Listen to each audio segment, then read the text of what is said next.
ശിവൻ സാറിനൊപ്പം കൃത്യമായ ഉത്തരം. നമ്മുടെ കഴിഞ്ഞ ശിവൻ സാറിനൊപ്പം 81ാമത് എപ്പിസോഡിലും അതുപോലെ തന്നെ നമ്മുടെ ശിവൻ സാറിനൊപ്പം കൃത്യമായ മറുപടി എന്ന് പറയുന്ന പ്രോഗ്രാമിൻ്റെ ഉള്ളിലുമൊക്കെ ആയിട്ട് നിരവധി പ്രേക്ഷകരാണ് അവരുടെ സംശയങ്ങൾ കമൻറ്റുകളായി രേഖപ്പെടുത്തിയത്. അപ്പോൾ അതിൻ്റെ മറുപടിയുമായിട്ടാണ് ഈ വാരം ഞങ്ങൾ എത്തിയിരിക്കുന്നത്. അപ്പോൾ നമുക്ക് ഈ വാരത്തിലെ പ്രധാന ചോദ്യങ്ങൾ ഏതൊക്കെയെന്ന് ആദ്യം കാണാം. Board exam and stress issues. JIPMER and Kozhikode medical college cut off. Karnataka medical registration error. NISER admission procedure. NEET 2024 fingerprint details. Non-creamilayer certificate for KEEM. EWS Kerala self-financing last rank cut-off. Karnataka MBBS self-financing medical college application details. NEET 2024 documents. ESI IP certificate validity. EWS certificate, income certificate validity. BSc nursing male admission at Jipmar. Fee structure IIT Institute. Income certificate validity. Eligibility for MBBS state quota. EWS eligibility for Muslim OBC NCL certificate holder. Can a non-Keralite write the NEET exam in Kerala? NEET 2024 notification. OBC non-creamilayer certificate details. EWS certificate 2022-23 enough for NEET. Intercaste marriage certificate and NCL certificate for NEET. Non-creamilayer certificate eligibility. Homeo Ayurveda Government Medical College cut-off. KEEM registration details.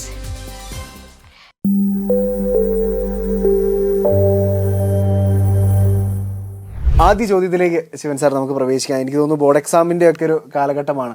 അതുകൊണ്ട് sir board എക്സാമിൻ്റെ ഒക്കെ ഒരു കാലഘട്ടമാണ്. അപ്പോൾ സാറിൻ്റെ ഒരു advice ആഗ്രഹിക്കുന്ന ഒരു പേരൻ്റ് ഓർ സ്റ്റുഡൻ്റ് ആയിരിക്കാം ഈ ഒരു കമൻറ്റ് വന്നിരിക്കുന്നത്. ആദ്യ ചോദ്യം ഇതാണ്: ബോർഡ് എക്സാമിന് പ്രിപ്പയർ ചെയ്യുന്നവർക്ക് ഭയങ്കര ടെൻഷൻ. തീർച്ചയായിട്ടും 2024 ബോർഡ് എക്സാം തയ്യാറെടുക്കുന്ന കുട്ടികൾക്ക് അതോടൊപ്പം തന്നെ നീറ്റിനും കൃത്യമായിട്ട് തയ്യാറെടുക്കേണ്ടതായിട്ടുണ്ട്. കാരണം ഒരു 2 മാസത്തേക്ക് നീറ്റിൻ്റെ പ്രിപ്പറേഷൻ എല്ലാം അങ്ങ് മാറ്റി വെച്ചേക്കാം, എന്നിട്ട് ബോർഡ് എക്സാമിന് മാത്രം ശ്രദ്ധിക്കാമെന്ന് വിചാരിച്ചു കഴിഞ്ഞാൽ ബാക്കി ഒട്ടനവധി കുട്ടികൾ 60% കുട്ടികൾ അപ്പുറത്ത് നീറ്റിന് മാത്രമായിട്ട് പഠിക്കുകയും ചെയ്യുന്നു. അപ്പം നമ്മൾ ഒത്തിരി പുറകിലായി പോവില്ലേ എന്നൊക്കെയുള്ളൊരു വേവലാതി പഠിക്കുന്ന കുട്ടികൾക്ക്, ബോർഡ് എക്സാമിന് വേണ്ടിയിട്ട് തയ്യാറെടുക്കുന്ന കുട്ടികൾക്ക് നമുക്ക് പ്രതീക്ഷിക്കാം. പക്ഷേ അവിടെ നമ്മൾ കുറച്ചൊരു സ്മാർട്ടായിട്ട് ചിന്തിച്ചു കഴിഞ്ഞാൽ, കാരണം ബോർഡ് എക്സാമും എൻട്രൻസോ ഇതൊന്നും സബ്ജക്റ്റ് കൺസെപ്റ്റ് എന്ന് പറയുന്ന ഒന്നും വ്യത്യസ്തമല്ല, ഒന്ന് തന്നെയാണ്. അപ്പോൾ നമുക്ക് +2 ഫിസിക്സ് കെമിസ്ട്രി ബയോളജിയുടെ NCERT ചാപ്റ്റർ നമ്മൾ നന്നായിട്ട് കൺസെപ്റ്റ് പഠിക്കുന്നു. ആ പഠിക്കുന്നതോടൊപ്പം തന്നെ 40% വെയിറ്റേജ് ആണ് ബോർഡ് എക്സാമുകൾക്കും ഒബ്ജക്റ്റീവ് ടൈപ്പ് ക്വസ്റ്റ്യൻസിന്. അപ്പം നമ്മൾ തന്നിരിക്കുന്ന അതേ ക്വസ്റ്റ്യൻസിലൂടെ അതേ പാറ്റേണിലൂടെ തന്നെ ആ കൺസെപ്റ്റ് പഠിക്കാൻ ശ്രമിച്ചാൽ തീർച്ചയായിട്ടും ബോർഡ് എക്സാമിന് നല്ല മാർക്ക് കിട്ടും. നീറ്റിന് നമ്മൾ പുറകോട്ട് പോവുകയുമില്ല, അത്രയധികം ചാപ്റ്ററുകളിൽ നിന്ന് പുറകോട്ട് പോവുകയുമില്ല. പിന്നെ തീർച്ചയായിട്ടും ടെൻഷൻ, കാരണം 16-17 പ്രായത്തിലൂടെ കടന്നു പോകുമ്പോൾ 20 ലക്ഷത്തിൽ പരം കുട്ടികളോട് കോമ്പറ്റ് ചെയ്യേണ്ട ഒരു എക്സാം നമുക്ക് മുമ്പിലുണ്ട് എന്നുള്ള ആ ഒരു ടെൻഷൻ അല്ലെങ്കിൽ ആ ഒരു ഉത്തരവാദിത്വം തീർച്ചയായിട്ടും ടെൻഷനായിട്ട് തന്നെ എല്ലാവരിലും ഉണ്ടാവാം. കൂടുതൽ എനിക്ക് തോന്നുന്നു മാതാപിതാക്കളായിരിക്കാം ആ കാര്യത്തിൽ കൂടുതൽ ടെൻഷൻ എടുക്കുന്നത്. പക്ഷേ നമുക്ക് ഒബ്ജക്റ്റീവ് ടൈപ്പ് നമ്മൾ ധാരാളം ക്വസ്റ്റ്യൻസ് കുട്ടികൾക്ക് കൊടുത്തിട്ടുണ്ട്, നമ്മൾ മോഡൽ എക്സാമുകൾ കൊടുത്തിട്ടുണ്ട്. ബോർഡ് എക്സാമിന് നല്ല മാർക്ക് ഉണ്ടാവുകയും ചെയ്യണം. തീർച്ചയായിട്ടും ബോർഡ് എക്സാമിൻ്റെ മാർക്ക് നമുക്ക് കുറഞ്ഞു കാണാനാവില്ല. ഏറ്റവും നല്ല രീതിയിൽ തന്നെ ബോർഡ് എക്സാമിന് തയ്യാറെടുക്കണം, നല്ല മാർക്ക് എല്ലാവരും കരസ്ഥമാക്കണം. അത് ഒരു ഒബ്ജക്റ്റീവിലുള്ളൊരു പഠിത്തത്തിനും കൂടെ നമ്മുടെ മോഡൽ എക്സാമുകൾക്ക് ആ ക്വസ്റ്റ്യൻ പേപ്പർ, ആ പ്രധാനപ്പെട്ട ക്വസ്റ്റ്യനുകളൊക്കെ ഒന്ന് നോക്കി ഒബ്ജക്റ്റീവ് ടൈപ്പ് ക്വസ്റ്റ്യൻസുകളൊക്കെ ആ പഠിക്കുന്ന ചാപ്റ്ററുകളുടെ, ബോർഡ് എക്സാമിന് വേണ്ടി പഠിക്കുന്ന ചാപ്റ്ററുകളുടെ ഒബ്ജക്റ്റീവ് ടൈപ്പ് മാത്രം നോക്കിയാൽ മതിയാകും. ബാക്കി നമുക്ക് ഇഷ്ടംപോലെ സമയം പിന്നെയും ഉണ്ട്. കാരണം എല്ലാവിധപ്പെട്ട പരീക്ഷകളും ഏതാണ്ട് മാർച്ച് 25 കൊണ്ട് തീരും. പിന്നെയും ഏതാണ്ട് 40 ദിവസത്തോളം എല്ലാ കുട്ടികൾക്കും ലഭ്യമാകുന്നുണ്ട്. അത് ധാരാളം മതിയാകും ഫസ്റ്റ് ടോപ്പിക് ഒന്നും കൂടെ റിവൈസ് ചെയ്യാനായിട്ട്. അതുകൊണ്ട് ടെൻഷൻ വേണ്ട എന്നല്ല, നമ്മൾ എടുക്കുന്ന ആ ഒരു ഉത്തരവാദിത്വം, അതായത് അത്രയധികം ഒരു വലിയൊരു പരീക്ഷയിലോട്ട് നമ്മൾ കടന്നു ചെല്ലേണ്ടതിനായി എടുക്കുന്ന ഒരു ഉത്തരവാദിത്വം കുറച്ച് കാണുകയുമല്ല. പക്ഷെ ഇപ്പം നമ്മുടെ ശ്രദ്ധ, പരിപൂർണ ശ്രദ്ധ ബോർഡ് എക്സാമിൽ തന്നെ ആയിരിക്കണം. അതിൻ്റെ എല്ലാ സബ്ജക്റ്റുകൾക്കും നമ്മൾ വളരെയധികം ഇമ്പോർട്ടൻസ് കൊടുക്കുക. ഒപ്പം ഇത് ഉപേക്ഷിച്ചുകൊണ്ടല്ല, ആ പഠിക്കുന്ന ചാപ്റ്ററുകളുടെ ഒബ്ജക്റ്റീവ് ടൈപ്പ് ക്വസ്റ്റ്യൻസ് നോക്കിക്കൊണ്ട് തന്നെ ആയിരിക്കണം നമ്മൾ കടന്നു പോകേണ്ടത്. എല്ലാവരും കഴിഞ്ഞ വർഷത്തെ ആണെങ്കിലും എല്ലാവരും ഈ ഒരു അവസ്ഥയിലൂടെ തന്നെ കടന്നു പോയവരാണ്. അവർക്ക് മികച്ച വിജയങ്ങളാണ്. ഫസ്റ്റ് ചാൻസിൽ എഴുതുന്ന കുട്ടികളുടെ റിസൾട്ട് നോക്കിക്കോളും, മികച്ച വിജയങ്ങളാണ്. ആദ്യത്തെ 100-നകത്താണെങ്കിലും ആദ്യത്തെ 1000 റാങ്ക്, ഓൾ ഇന്ത്യ റാങ്കിനകത്തൊക്കെ ആണെങ്കിലും ഏതാണ്ട് ഒരുപോലെ തന്നെ ബോർഡ് എക്സാം എഴുതുന്ന കുട്ടികൾക്കും പ്രാതിനിധ്യമുണ്ട്. അതുകൊണ്ട് അവിടെയൊന്നും നമ്മൾ പിന്നോട്ട് പോവുകയില്ല. എപ്പോഴും നമ്മളെല്ലാവരും കൂടെ ഒരുമിച്ച് കാണും. അതിനുള്ള സമയവും സാവകാശവും വിദ്യാർത്ഥികൾക്ക് ലഭിക്കുകയും ചെയ്യും. സാർ, അടുത്ത ചോദ്യത്തിലേക്ക് നമുക്ക് പ്രവേശിക്കാം. അഖിൽ എന്ന് പറയുന്നൊരു പ്രേക്ഷകനാണ് കമൻറ്റ് ചെയ്തിരിക്കുന്നത്. സാർ, SC കാറ്റഗറിയിലുള്ള ഒരു കുട്ടിക്ക് ജിപ്മർ, കാലിക്കറ്റ് പോലുള്ള മെഡിക്കൽ കോളേജിൽ അഡ്മിഷൻ ലഭിക്കാൻ എത്ര സ്കോർ വേണം? അവിടെ നമുക്കറിയാം ഏറ്റവും ടോപ്പാണ് നമ്മൾ ആഗ്രഹിക്കുന്നതെന്നറിയാം. അപ്പം ഒട്ടും നമുക്ക് മറ്റേ ജനറൽ വിഭാഗത്തിൽ നിന്ന് OBC വിഭാഗത്തിൽ നിന്നൊന്നും വലിയൊരു മാർക്കിന്റെ വ്യത്യാസം പ്രതീക്ഷിക്കരുത്. കാരണം ആ കാറ്റഗറിയിൽ എത്ര കുട്ടികൾ ടോപ്പായിട്ടുണ്ടാകും നമുക്ക് ഒരിക്കലും പറയാനാവില്ല. അപ്പം ജനറൽ വിഭാഗത്തിന്റെ ഒരു മാർക്ക് തന്നെ നമ്മൾ അവിടെ കണക്ക് കൂട്ടണം. ഒരു 650+ അല്ലെങ്കിൽ 650, 640 ആ ഒരു റേഞ്ചിലുള്ള മാർക്ക് തന്നെ നമുക്ക് ജിപ്മർ, കോഴിക്കോട് പോലുള്ള ടോപ്പ് മെഡിക്കൽ കോളേജിൽ കിട്ടാനായിട്ട് വേണം. അണുവിട നമുക്ക് അവിടെ ഒരു കോംപ്രമൈസിന് തയ്യാറാവരുത്. ഏറ്റവും നല്ല മാർക്ക് ഉണ്ടായിരിക്കണം. 640, 645 ആയിരുന്നു മുൻ വർഷങ്ങളിലെ നമുക്ക് ഒരു അവസാനഘട്ട അലോട്ട്മെന്റിലൊക്കെ എങ്കിലും പോയിരിക്കുന്നതെന്ന് കാണാനായിട്ട് സാധിക്കും SC കാറ്റഗറിക്ക്. സാർ, സൂജി അസുദി എന്നാണ് പ്രേക്ഷകയുടെ പേര്. അദ്ദേഹത്തിന്റെ ചോദ്യം, KEA രജിസ്റ്റർ ചെയ്തപ്പോൾ ചെറിയൊരു മിസ്റ്റേക്ക് വന്നു, മുന്നോട്ട് പോകാൻ സാധിക്കുന്നില്ല, ഇനി എന്ത് ചെയ്യാൻ പറ്റും? ഇപ്പം കർണാടക ആപ്ലിക്കേഷൻ നമുക്കറിയാം, അതിൻ്റെ സെർവർ വളരെ ബിസി ആയിട്ടുള്ളൊരു സെർവറാണ്. കാരണം അവിടുത്തെ എല്ലാ കുട്ടികൾക്കും എല്ലാ കോഴ്സുകൾക്കും വേണ്ടിയിട്ട് അപ്ലൈ ചെയ്യേണ്ട ഒരു വെബ്സൈറ്റാണ്. ധാരാളം നമുക്ക് സെർവർ പ്രോബ്ലങ്ങൾ കാണിക്കാറുമുണ്ട്. എന്നിരുന്നാൽ തന്നെയും നമ്മുടെ അതിനകത്ത് ആ ഓൺലൈൻ ആപ്ലിക്കേഷൻ്റെ ഒരു 8 സ്റ്റെപ്പ് കടന്നു പോകുന്നതിനകത്ത് നമുക്ക് ഏത് സ്റ്റെപ്പ് ഫൈനൽ സബ്മിറ്റ് ചെയ്തില്ലെങ്കിൽ ഏത് സ്റ്റെപ്പ് നമുക്ക് എഡിറ്റ് ചെയ്യാനായിട്ട് സാധിക്കും. ആദ്യം മുതലുള്ള ആപ്ലിക്കേഷൻ ആദ്യത്തെ രജിസ്ട്രേഷൻ കഴിഞ്ഞിട്ടുള്ള എല്ലാ സ്റ്റെപ്പുകളും നമുക്ക് എഡിറ്റ് ചെയ്യാനായിട്ട് സാധിക്കും. താങ്കൾ ബ്രില്യൻറ്റിൻ്റെ ക്യാമ്പസിലുള്ള ആളാണെങ്കിൽ ഞങ്ങളുടെ അടുത്ത് വരികയാണെന്നുണ്ടെങ്കിൽ തീർച്ചയായിട്ടും അത് കറക്റ്റ് ചെയ്ത് ആപ്ലിക്കേഷൻ കംപ്ലീറ്റ് ചെയ്യാം. 20-ാം തീയതി വരെ ഡേറ്റ് എക്സ്റ്റെൻഡ് ചെയ്തിട്ടുണ്ട്. അതിനുള്ളിൽ നമുക്ക് ആ ആപ്ലിക്കേഷൻ ഇതേ രജിസ്ട്രേഷൻ തന്നെ നിന്നുകൊണ്ട് പൂർത്തിയാക്കാനായിട്ട് സാധിക്കും. ഞങ്ങളുടെ ക്യാമ്പസുമായിട്ട് കോൺടാക്ട് ചെയ്താൽ മതിയാകും. സാർ, അതുപോലെ തന്നെ നമ്മുടെ ഒരു സ്ഥിരം പ്രേക്ഷകയാണ്. Sir, NISER admission next exam through ആണോ? എപ്പോഴാണ് ആപ്ലിക്കേഷൻ സ്റ്റാർട്ട് ചെയ്യുക? തീർച്ചയായിട്ടും മാർച്ച്, ഏപ്രിൽ മാസങ്ങളിലാണ് ആപ്ലിക്കേഷൻ്റെ സമയം.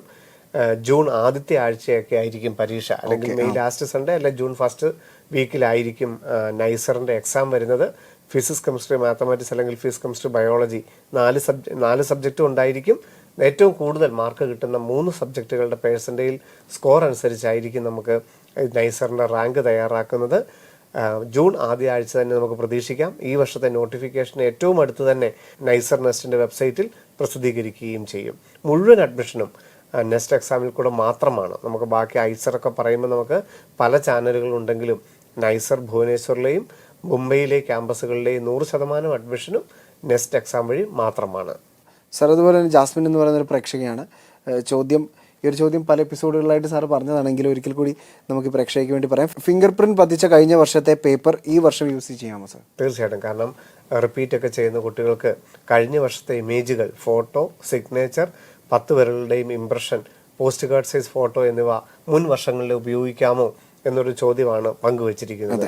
തീർച്ചയായിട്ടും ഇമേജുകൾ എന്ന് പറയുന്നത് ആ കുട്ടിയെ ഐഡന്റിഫൈ ചെയ്യാൻ വേണ്ടി മാത്രം ഉപയോഗിക്കുന്നതാണ്. അപ്പം കുട്ടിക്ക് വലിയ മാറ്റങ്ങൾ വന്നിട്ടില്ല എന്നുണ്ടെങ്കിൽ ആളെ ഐഡന്റിഫൈ ചെയ്യാനായിട്ട് ആ ഫോട്ടോ തന്നെ ഉതകുമെങ്കിൽ തീർച്ചയായിട്ടും കഴിഞ്ഞ വർഷത്തെ ഇമേജുകൾ ഉപയോഗിക്കാം. ഫോട്ടോ, സിഗ്നേച്ചർ, 10 ഫിംഗേഴ്സിന്റെയും impression, post card size photo എന്നിവ മുൻ വർഷങ്ങളിലെ തൊട്ട് മുമ്പിലത്തെ വർഷത്തെ ഉപയോഗിച്ചാൽ യാതൊരു കുഴപ്പവുമില്ല, അത് ഉപയോഗിക്കാം. ഏറ്റവും റീസെന്റ് ഫോട്ടോ എന്ന് പറയുന്നത് ആ ആളെ തിരിച്ചറിയാൻ വേണ്ടിയിട്ട് ഏറ്റവും ഉപകാരപ്രദമാകാൻ വേണ്ടി മാത്രം പറയുന്നതാണ്. അങ്ങനെ റിസ്ട്രിക്ഷൻ ഒന്നുമില്ല. ഇത് എത്ര നേരത്തെ എടുത്ത ഇമേജാണ്, മുൻ വർഷങ്ങളിൽ NTA ഡാറ്റാബേസിൽ ഇത് ഉണ്ടല്ലോ, അങ്ങനെയൊന്നും ഒരിക്കലും ഒരു ചെക്കിംഗ് ഇല്ല. നിങ്ങൾക്ക് ആ ഇമേജ് ധൈര്യമായിട്ട് ഉപയോഗിക്കാം. സാർ, അടുത്തൊരു പ്രേക്ഷകന്റെ ചോദ്യം ഇതാണ്. Can I use non criminal certificate issued by tahsildar in Karnataka for applying scheme parents and students born in Kerala or should I get from Kerala? നമുക്ക് KEAക്കൊക്കെ വേണ്ടിയിട്ട് ഇപ്പം ഇദ്ദേഹം അല്ലെങ്കിൽ നീറ്റിനൊക്കെ വേണ്ടിയിട്ട് തഹസീൽദാർ കർണാടകത്തിൽ തഹസീൽദാരിൽ നിന്ന് നോൺ ക്രിമിനൽ സർട്ടിഫിക്കറ്റ് കിട്ടിയിട്ടുണ്ട്. ഡ്യുവൽ നേറ്റിവിറ്റി ഉണ്ട്. കേരളത്തിലെ കീമിനും അപ്ലൈ ചെയ്യാനുള്ള ഇതുണ്ട്. പക്ഷേ ആ തഹസീൽദാർ കർണാടകത്തിൽ നിന്ന് കിട്ടിയ സർട്ടിഫിക്കറ്റ് നമുക്ക് കേരള മെഡിക്കലിന്റെ എൻട്രൻസ് കമ്മീഷനുടെ വെബ്സൈറ്റിൽ ഉപയോഗിക്കാമോ എന്നുള്ളതാണ് ചോദ്യം. അതാവില്ല. കേരളത്തിൽ തന്നെ സ്ഥിതി ചെയ്യുന്ന വില്ലേജ് ഓഫീസറിൽ നിന്നുള്ള സർട്ടിഫിക്കറ്റ് നോൺ ക്രിമിനൽ മാത്രമേ കേരള എൻട്രൻസ് കമ്മീഷൻ പരിഗണിക്കുകയുള്ളൂ. ഒന്ന്, കേരളത്തിലൊരു അഡ്രസ്സിൽ നിന്നായിരിക്കണം. കേരളത്തിന് പുറത്തുള്ള ഒരു വില്ലേജ് ഓഫീസറുടെയും സർട്ടിഫിക്കറ്റ് കേരള എൻട്രൻസ് കമ്മീഷൻ സ്വീകരിക്കില്ല. കേരളത്തിൽ നിന്ന് തന്നെ ആയിരിക്കണം. പിന്നെ തഹസിൽദാരിൽ നിന്നല്ല, വില്ലേജ് ഓഫീസറിൽ നിന്നാണ് നോൺ ക്രിമിനൽ സർട്ടിഫിക്കറ്റ് കീമിന് മേടിക്കേണ്ടത്. Kerala medical MBBS BDS, agriculture veterinary, അതുപോലെ എഞ്ചിനീയറിംഗ്, B.Pharm, ഇതിനെല്ലാം കേരള എൻട്രൻസ് കമ്മീഷന്റെ വെബ്സൈറ്റിൽ കേരളത്തിലെ വില്ലേജ് ഓഫീസറിൽ നിന്നുള്ള നോൺ ക്രിമിനൽ മാത്രമേ സ്വീകരിക്കുകയുള്ളൂ. സർ, അതുപോലെ അടുത്ത ചോദ്യം, EWS Kerala self financing last rank and score എത്ര വേണം? നമുക്കറിയാം EWS റിസർവേഷൻ കേരളത്തിലെ വില്ലേജ് ഓഫീസറിൽ നിന്ന് കിട്ടുന്ന EWS സർട്ടിഫിക്കറ്റ് ഹാജരാക്കി കഴിഞ്ഞാൽ നമുക്ക് 10% സംവരണം കേരള മെഡിക്കലിനും കിട്ടും. കേരളത്തിലെ ഗവൺമെൻറ് കോളേജുകളിൽ 12 എണ്ണത്തിലുമായിട്ട് 130 സീറ്റുകളാണുള്ളത്. കഴിഞ്ഞ തവണ 158ാമത്തെ കാറ്റഗറിയിലുള്ള കുട്ടിക്ക് വരെ 585 മാർക്ക് വരെയുള്ള കുട്ടിക്ക് കേരളത്തിൽ EWSന് ഗവൺമെൻറ് കോളേജിൽ MBBSന് സീറ്റ് കിട്ടിയെന്ന് നമ്മൾ പറഞ്ഞിരുന്നു. ഇദ്ദേഹം ചോദിച്ചിരിക്കുന്നത് സ്വകാര്യ മെഡിക്കൽ കോളേജുകളുടെ EWSന്റെ ലാസ്റ്റ് റാങ്ക് ആണ്. 19 സ്വകാര്യ മെഡിക്കൽ കോളേജുകളാണ് MBBS സീറ്റിനായിട്ട് കേരളത്തിലുള്ളത്. അതിൽ 7 ക്രിസ്ത്യൻ ന്യൂനപക്ഷ കോളേജുകളും 6 മുസ്ലിം ന്യൂനപക്ഷ കോളേജുകളുമാണ്. ഈ സ്വകാര്യ മെഡിക്കൽ കോളേജിൽ ക്രിസ്ത്യൻ, മുസ്ലിം ന്യൂനപക്ഷ കോളേജുകളിൽ EWS സംവരണം ഇല്ല. എന്നാൽ Gokulam, SUT, Sreenarayana, Malabar medical college പോലുള്ള കോളേജുകളിൽ EWS റിസർവേഷൻ ഉണ്ട്. കഴിഞ്ഞ വർഷം 18,000 കേരള മെഡിക്കൽ റാങ്ക് വരെ ഏതാണ്ട് 410 മാർക്കിന് അടുത്ത് വരെയുള്ള കുട്ടിക്കും EWS റിസർവേഷൻ അനുസരിച്ച് 7.5 ലക്ഷം രൂപ വാർഷിക ഫീസായിട്ട് കൊടുത്തുകൊണ്ട് MBBSന് പ്രവേശനം ലഭിച്ചിട്ടുണ്ട്. സാർ, അടുത്തൊരു ചോദ്യം, സാർ ഇപ്പോൾ കർണാടക MBBS സെൽഫ് ഫിനാൻസിങ് കോളേജിനല്ലേ അപ്ലൈ ചെയ്യുന്നത്? ഗവൺമെന്റ് കോളേജിൽ നീറ്റ് സ്കോർ വെച്ച് കർണാടകയിൽ സീറ്റ് കിട്ടാൻ അപ്ലൈ ചെയ്യണോ? നമ്മൾ മുൻ എപ്പിസോഡുകളിലെല്ലാം പറഞ്ഞിരുന്ന കാര്യമാണ്. കർണാടകത്തിലെ ഗവൺമെന്റ് കോളേജുകളിൽ അവിടെ എലിജിബിലിറ്റി ഉള്ള കുട്ടികളുടെ ആപ്ലിക്കേഷൻ ഇതാണ്. നമ്മുടെ കേരളൈറ്റ്സിന് അവിടുത്തെ 15% ഓൾ ഇന്ത്യ കോട്ട സീറ്റ് മാത്രമേ ഗവൺമെന്റ് മേഖലയിൽ ലഭ്യമാവുകയുള്ളൂ. അതിനുവേണ്ടി ഇപ്പോൾ അപ്ലൈ ചെയ്യേണ്ടതില്ല. അത് നീറ്റ് റിസൾട്ട് വന്നിട്ട് ഓൾ ഇന്ത്യ വെബ്സൈറ്റ് വഴിയാണ് കർണാടകത്തിലെയും തമിഴ്നാട്ടിലെയും കേരളത്തിലെയും ഒക്കെ ഉൾപ്പെടെയുള്ള ഓൾ ഇന്ത്യ കോട്ട ഗവൺമെന്റ് സീറ്റിന് എല്ലാവരും അപേക്ഷിക്കേണ്ടത്. അതിനിപ്പോൾ ആരും അപേക്ഷ കൊടുക്കേണ്ടതായിട്ടില്ല. കർണാടകത്തിലെ സ്വകാര്യ മെഡിക്കൽ കോളേജുകളിൽ മാനേജ്മെന്റ് സീറ്റിന് 11 ലക്ഷം വാർഷിക ഫീസ് കൊടുത്തുകൊണ്ടുള്ള മാനേജ്മെന്റ് സീറ്റ് ആഗ്രഹിക്കുന്നവർ മാത്രം ഇപ്പോൾ കർണാടകത്തിൽ അപേക്ഷകൾ കൊടുത്താൽ മതിയാകും. അതുകൂടാതെ ഇന്ത്യൻ നേഴ്സിംഗ് കൗൺസിലിന്റെ വ്യവസ്ഥ പ്രകാരം ഒരു പ്രവേശന പരീക്ഷ എഴുതിയാൽ മാത്രമേ കർണാടകത്തിലെ BSc നേഴ്സിംഗിന് പ്രവേശനം കിട്ടുകയുള്ളൂ. അങ്ങനെ നേഴ്സിംഗ് മേഖലയിൽ സെന്റ് ജോൺസ്, നിംഹാൻസ് അല്ലെങ്കിൽ ഏതെങ്കിലും കർണാടകത്തിലെ സ്വകാര്യ മേഖലയിലൊക്കെ മെഡിക്കൽ കോളേജിൽ BSc നേഴ്സിംഗ് പ്രവേശനം ആഗ്രഹിക്കുന്നവര് ഏപ്രിൽ 18, 19 തീയതികളിൽ നടക്കുന്ന പരീക്ഷ അവിടെ എഴുതേണ്ടതായിട്ടുണ്ട്. അങ്ങനെ എഴുതേണ്ടവരും ഇപ്പോൾ അപ്ലൈ ചെയ്യണം. MBBS പ്രവേശനത്തിന് പരീക്ഷ നീറ്റ് മാത്രമേ ഉള്ളൂ. അപേക്ഷ മാത്രം കർണാടകയ്ക്ക് സമർപ്പിച്ചാൽ മതിയാകും. സർ, അതുപോലെ അടുത്തൊരു ചോദ്യം, ഒരുപാട് ലൈക്കുകളുള്ള ഒരു ചോദ്യമാണ്, നീറ്റ് രജിസ്ട്രേഷന് വേണ്ട ഡോക്യുമെന്റ്സ് ഏതെല്ലാം എന്ന് പറയാം? നമുക്കറിയാം, നീറ്റ് 2024 ഓൺലൈൻ രജിസ്ട്രേഷൻ ഏറ്റവും അടുത്ത് തന്നെ ആരംഭിക്കും.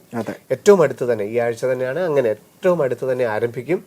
അപ്പം ജനറൽ ആയിട്ടുള്ളൊരു കുട്ടിക്ക് യാതൊരുവിധ റിസർവേഷനും ലഭിക്കാത്ത ഒരു കുട്ടിയാണെന്നുണ്ടെങ്കിൽ വൈറ്റ് ബാക്ക്ഗ്രൗണ്ട് ഉള്ള, മുഖം 85% വലിപ്പമുള്ള ഒരു പാസ്പോർട്ട് സൈസ് ഫോട്ടോ, അതിന്റെ സോഫ്റ്റ് കോപ്പി, ഏതാണ്ട് 200 കിലോബൈറ്റ്സ് താഴെയുള്ള JPEG ഫോർമാറ്റിലുള്ള പാസ്പോർട്ട് സൈസ് ഫോട്ടോ, അതിന്റെ തന്നെ പോസ്റ്റ് കാർഡ് സൈസ് ഫോട്ടോ.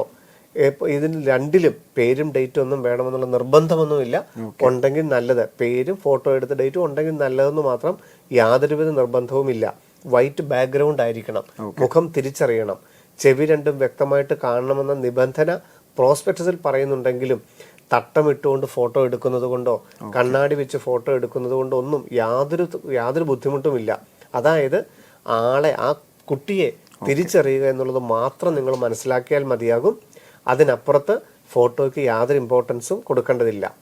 അപ്പം passport size photo, post card size photo, പിന്നെ കുട്ടിയുടെ സിഗ്നേച്ചർ, 10 വിരലുടെയും ഇംപ്രഷൻ, പിന്നെ വേണ്ടത് 10ാം ക്ലാസ്സിന്റെ മാർക്ക് ലിസ്റ്റ്. ഇത്രയുമാണ് നീറ്റിന്റെ വെബ്സൈറ്റിൽ നമ്മൾ അപ്ലോഡ് ചെയ്യേണ്ടതായിട്ടുള്ളത്. റിസർവേഷൻ വിഭാഗത്തിലുള്ള കുട്ടികൾ കാറ്റഗറി നമ്മൾ പറഞ്ഞാൽ മതിയാകും. സർട്ടിഫിക്കറ്റുകൾ അഡ്മിഷൻ സമയത്താണ് നമ്മൾ ഹാജരാക്കേണ്ടത്. PWD വിഭാഗം, പേഴ്സൺസ് വിത്ത് ഡിസബിലിറ്റി എന്ന ആ കാറ്റഗറിയിൽ വരുന്ന കുട്ടികളാണെന്നുണ്ടെങ്കിൽ ജില്ലാ ആശുപത്രിയിൽ നിന്നുള്ള PWD സർട്ടിഫിക്കറ്റ് അപ്ലോഡ് ചെയ്യേണ്ടതായിട്ട് വരും. അമൃതയിലോ മണിപ്പാലിലോ എനപ്പോയ പോലെയുള്ള ഡീംഡ് മെഡിക്കൽ കോളേജുകളിൽ NRI സീറ്റുകൾ ആഗ്രഹിക്കുന്നുവെങ്കിൽ നീറ്റിന് അപ്ലൈ ചെയ്യുന്ന സമയത്ത് NRI എന്ന് കൊടുക്കുകയും അതിൻ്റെ സർട്ടിഫിക്കറ്റ് അതായത് നാഷണാലിറ്റി സർട്ടിഫിക്കറ്റ് അല്ലെങ്കിൽ NRI സർട്ടിഫിക്കറ്റ് അപ്ലോഡ് ചെയ്യുകയും ചെയ്യാം. ഇത് മാത്രമാണ് ഇപ്പോൾ അപ്ലോഡ് ചെയ്യേണ്ടതായിട്ടുള്ളൂ. സർ, അടുത്തൊരു ചോദ്യം. സർ, കഴിഞ്ഞ വർഷത്തെ ESI certificate ward of IP certificate 2023-2024 ഈ വർഷം ഉപയോഗിക്കാൻ പറ്റുന്നതാണോ? നമുക്കറിയാം, ഓരോ വർഷം മാത്രമേ ഓരോ IP സർട്ടിഫിക്കറ്റിനും വാലിഡേറ്റ് ഉള്ളൂ. ഈ വർഷത്തെ നീറ്റ് 2024 അനുസരിച്ച് ESIയുടെ 465 MBBS സീറ്റുകൾ ലഭ്യമാകണമെങ്കിൽ ഈ 2024 മെയ് മാസത്തിൽ പുതിയതായിട്ട് അപ്ലൈ ചെയ്യുകയും IP സർട്ടിഫിക്കറ്റ് കരസ്ഥമാക്കുകയും ചെയ്യണം. അങ്ങനെ IP സർട്ടിഫിക്കറ്റ് എടുത്തെങ്കിൽ മാത്രമേ ഓൾ ഇന്ത്യ കോട്ടയുടെ വെബ്സൈറ്റിലേക്ക് നമുക്ക് ഈ 450 സീറ്റിന് അധികമായിട്ടുള്ള പരിഗണന ലഭ്യമാവുകയുള്ളൂ. നിർബന്ധമായി പുതിയ സർട്ടിഫിക്കറ്റ് എടുക്കണം. സർ, അതുപോലെ തന്നെ അഷർ എന്ന് പറയുന്ന ഒരു പ്രേക്ഷകന്റെ ചോദ്യമാണ്. Sir, NEET registration general category EW certificate, income certificate 2024 certificate ആണോ എടുക്കേണ്ടത്? 2023 നീറ്റിന് EWS എടുത്ത് അത് മതിയാറിയോ? നമുക്ക് നീറ്റിന് ആപ്ലിക്കേഷൻ കൊടുക്കുമ്പോൾ നമുക്ക് കാറ്റഗറി സർട്ടിഫിക്കറ്റുകൾ ഇപ്പോൾ അപ്ലോഡ് ചെയ്യേണ്ടതായിട്ടില്ല. അതിന്റെ പ്രോസ്പെക്ടസ് വരുന്ന പ്രകാരം ഏത് സാമ്പത്തിക വർഷത്തെയാണ് വേണ്ടതെന്നുള്ളത് വ്യക്തമായിട്ട് അതിനകത്ത് രേഖപ്പെടുത്തിയിട്ടുണ്ടാകും. സാധാരണ 2022-23 സാമ്പത്തിക വർഷത്തെ തഹസീൽദാർ എന്നുള്ള EWS സർട്ടിഫിക്കറ്റ് ആണ് നീറ്റിന് വേണ്ടത്. കേരള മെഡിക്കലിന് 2022-23 സാമ്പത്തിക വർഷത്തെ വില്ലേജ് ഓഫീസ് എന്നുള്ള EWS സർട്ടിഫിക്കറ്റ് ആണ് കേരള മെഡിക്കലിന് വേണ്ടത്. രണ്ടിനും ഇൻകം സർട്ടിഫിക്കറ്റിന് യാതൊരു നിർബന്ധവുമില്ല. നീറ്റിന് ഒരു വ്യക്തിക്കും ഇൻകം സർട്ടിഫിക്കറ്റ് അപ്ലോഡ് ചെയ്യാനുള്ള ഒരു പ്രൊവിഷൻ ഇല്ല. കേരള മെഡിക്കലിന് മാത്രമാണ് ഇൻകം സർട്ടിഫിക്കറ്റ് ചോദിച്ചിരിക്കുന്നത്. അത് ഈ OEC വിഭാഗമൊക്കെ നമ്മൾ പറഞ്ഞിട്ടുണ്ട്. അങ്ങനെ ഇൻകം ലിമിറ്റ് കാണിക്കേണ്ടവർ മാത്രം അപ്ലോഡ് ചെയ്താൽ മതിയാകും. എഞ്ചിനീയറിങ്ങിനൊക്കെ ആണെങ്കിൽ വരുമാനം കുറഞ്ഞവർക്ക് ഫീസ് കൺസെഷൻ ഉണ്ട്. അപ്പം നീറ്റിന് ഒരാളും ഇൻകം സർട്ടിഫിക്കറ്റ് അപ്ലോഡ് ചെയ്യേണ്ടതായിട്ടില്ല. കേരള മെഡിക്കലിന് ആ റിസർവേഷൻ കിട്ടുന്നവർ മാത്രം ഇൻകം സർട്ടിഫിക്കറ്റ് OEC എന്ന് പറയുന്ന റിസർവേഷൻ കിട്ടുന്നവർ മാത്രം ഇൻകം സർട്ടിഫിക്കറ്റ് കേരള മെഡിക്കലിന് അപ്ലോഡ് ചെയ്താൽ മതിയാകും. ഇൻകം സർട്ടിഫിക്കറ്റ് വേണ്ട. പക്ഷേ ഇൻകം ലിമിറ്റ് നമ്മൾക്കൊരു ഇൻകത്തിൻ്റെ ഒരു എമൗണ്ട് നമ്മൾ 2 വെബ്സൈറ്റിലും കൊടുക്കേണ്ടതായിട്ടുണ്ട്.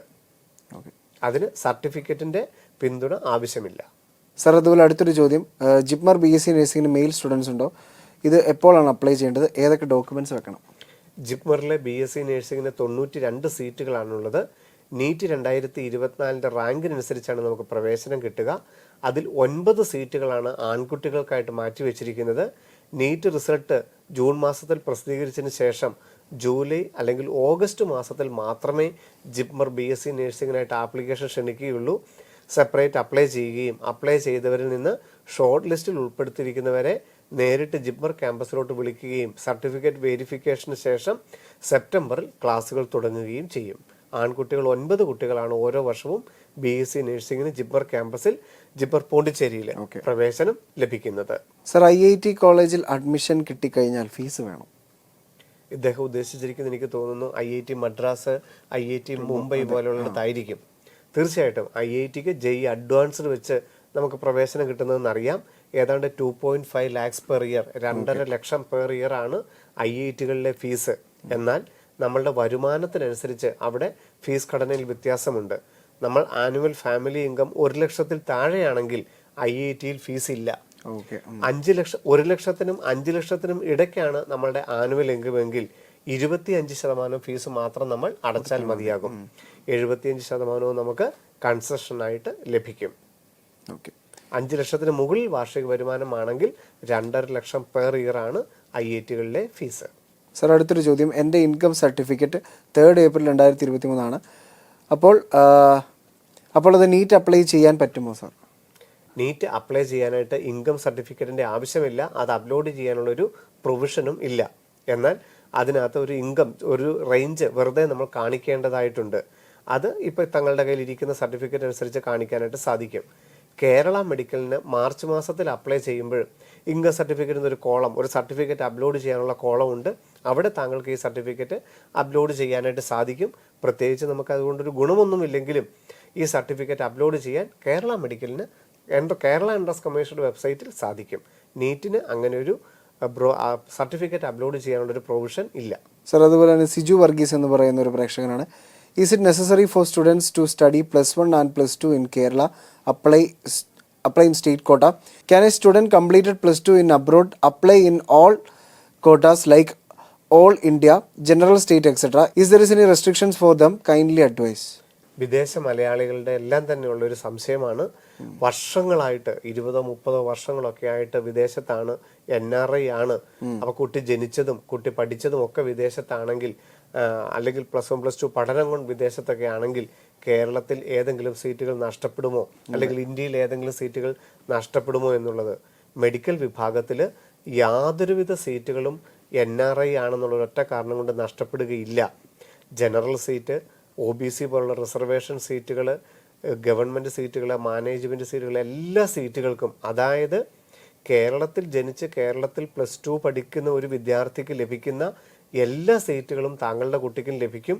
അതുകൂടാതെ NRI സീറ്റിന് ആഗ്രഹമുണ്ടെങ്കിൽ ഡീംഡ് മേഖലയിലോ കേരളത്തിലെ സ്വകാര്യ മെഡിക്കൽ കോളേജുകളുടെ 21 ലക്ഷം വാർഷിക ഫീസ് വരുന്ന MBBS സീറ്റുകൾക്കോ അല്ലെങ്കിൽ കർണാടകത്തിലെ പോലുള്ള അവിടുത്തെ NRI സീറ്റുകൾക്കൊക്കെ കൂടുതലായിട്ടൊരു പ്രയോജനമുണ്ടെന്നുള്ളതല്ലാതെ ഒരു സീറ്റും താങ്കൾക്ക് നഷ്ടപ്പെടുകയില്ല. എല്ലാ സീറ്റുകൾക്കും താങ്കളുടെ കുട്ടിക്കും അർഹതയുണ്ടായിരിക്കും. സർ, അടുത്തൊരു ചോദ്യം മുസ്തഫ എന്ന് പറയുന്ന ഒരു പ്രേക്ഷകന്റെ ചോദ്യമാണ്. മുസ്ലിം OBC NCL സർട്ടിഫിക്കറ്റ് ഉള്ള കുട്ടിക്ക് EWS കിട്ടുമോ? EWSന്റെ അർത്ഥം തന്നെ നമ്മളുടെ അച്ഛൻ്റെയും അമ്മയുടെയും കുട്ടിയുടെയും ജാതി എന്ന് പറയുന്നത് ഒരു തരത്തിലും ഒരു റിസർവേഷൻ കാറ്റഗറിയിൽപ്പെട്ടവരായിരിക്കരുത്. മുസ്ലിം ആണെങ്കിലും ഈഴവ പോലുള്ള വിഭാഗമാണെങ്കിലും ബാക്ക്വേർഡ് ക്രിസ്ത്യൻ ആണെങ്കിലും അതുപോലെ യാതൊരുവിധ സാമുദായിക സംവരണവും ലഭിക്കാത്ത ജാതിയിൽപ്പെട്ടവർക്ക് മാത്രമേ EWS കിട്ടുകയുള്ളൂ.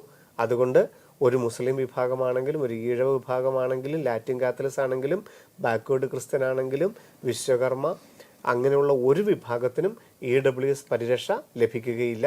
അവർക്ക് OBC നോൺ ക്രിമിലെയർ സമർപ്പിക്കുകയാണെന്നുണ്ടെങ്കിൽ അതിനനുസരിച്ചുള്ള റിസർവേഷൻ ലഭ്യമാണ്. സർ, അതുപോലെ തന്നെ നമ്മുടെ ഇവിടെ പഠിക്കുന്ന ഒരു കുട്ടിയുടെ പേരൻ്റാണ്.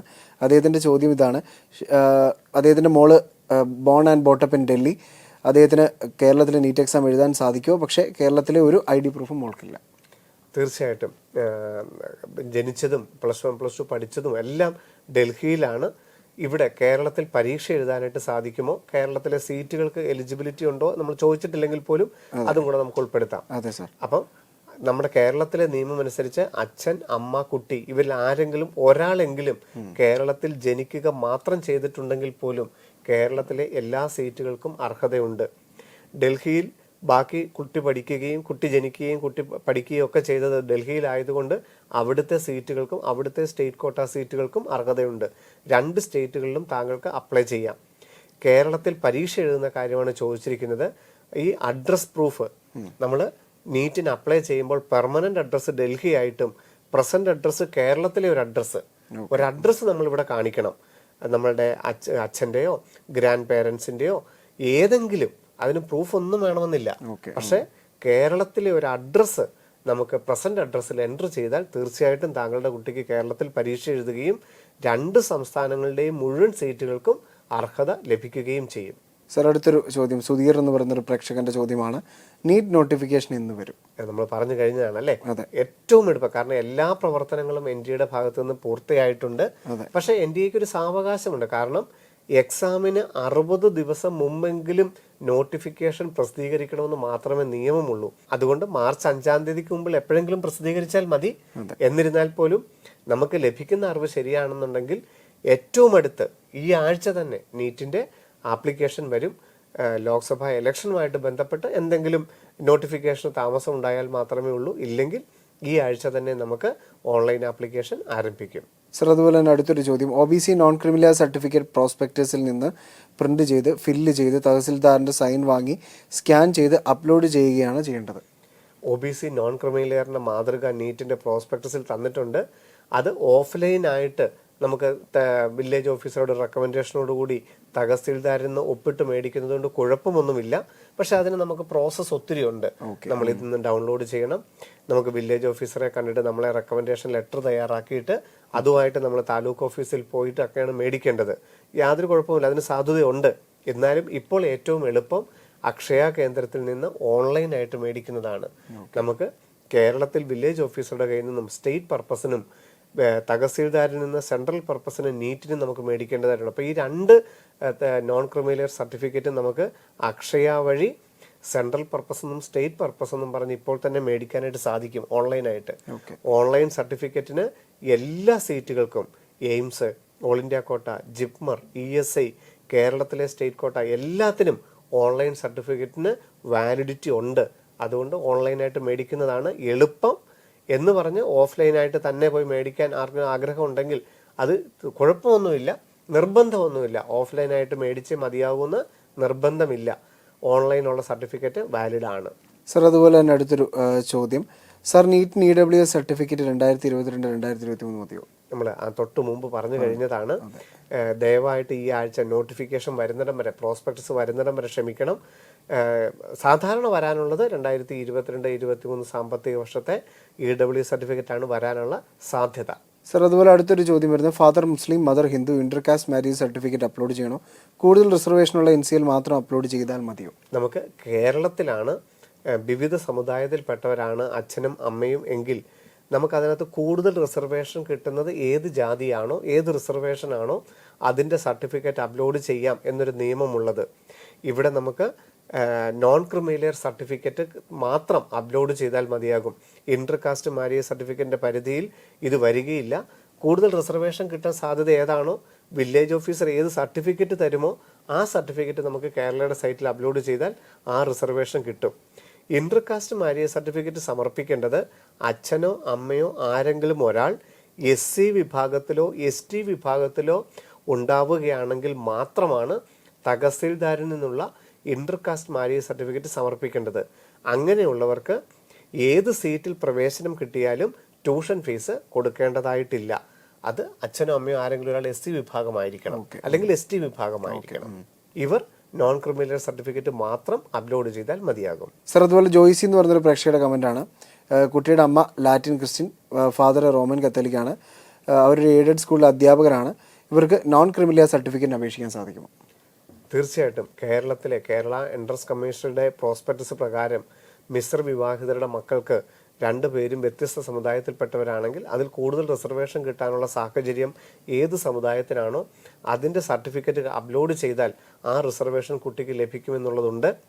ഇവിടെ അച്ഛൻ ജനറൽ ആയതുകൊണ്ട് അച്ഛന് ആ റിസർവേഷൻ അല്ലാതെ അമ്മയുടെ ലാറ്റിൻ കാത്തലിക്സ് എന്ന് പറയുന്ന ആ നോൺ ക്രിമിനൽ സർട്ടിഫിക്കറ്റ് വില്ലേജ് ഓഫീസറിൽ നിന്ന് അപ്ലോഡ് ചെയ്യാൻ സാധിച്ചാൽ നമുക്കത് കിട്ടുകയാണെങ്കിൽ വില്ലേജ് ഓഫീസറെ കൺവിൻസ് ചെയ്ത് അങ്ങനെ ഒരു കാര്യമുണ്ട് എന്ന് പറഞ്ഞ് അത് മേടിച്ച് അപ്ലോഡ് ചെയ്യാൻ സാധിച്ചാൽ തീർച്ചയായിട്ടും ലാറ്റിൻ കാത്തലിക്സിന്റെ റിസർവേഷൻ ഈ കുട്ടിക്ക് ലഭിക്കും. പേരും എയ്ഡഡ് സ്കൂളിൽ അധ്യാപകരായതുകൊണ്ട് എന്ന് പറഞ്ഞതുകൊണ്ട് നോൺ ക്രിമിനലിന് അർഹതയില്ലാതെ വരില്ല.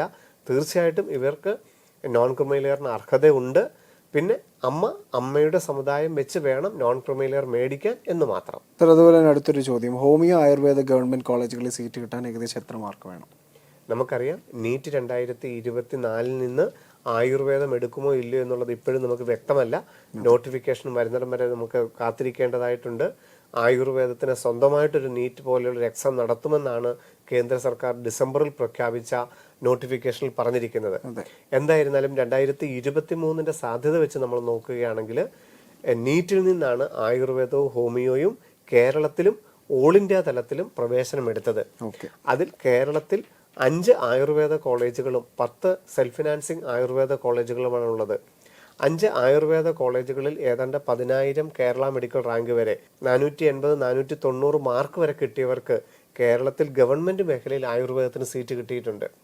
10 സ്വകാര്യ ആയുർവേദ കോളേജുകളിൽ 2,80,000 രൂപയായിരുന്നു വാർഷിക ഫീസ്. അത് ഒരു 300 മാർക്കാണെങ്കിലും അതായത് ഒരു കേരള മെഡിക്കൽ റാങ്ക് ഒരു 27,000-നും 30,000-നും ഇടയ്ക്കാണെങ്കിലും കേരളത്തില് ആയുർവേദത്തിന് BA MS സെൽഫ് ഫിനാൻസിങ് മേഖലയിൽ സീറ്റ് കിട്ടിയിട്ടുണ്ട്. ഓൾ ഇന്ത്യ തലത്തിലാണെന്നുണ്ടെങ്കിൽ ഗവൺമെന്റ് ആയുർവേദ കോളേജുകളിലെ 15% സീറ്റുകളാണ് ലഭ്യമാകുന്നത്.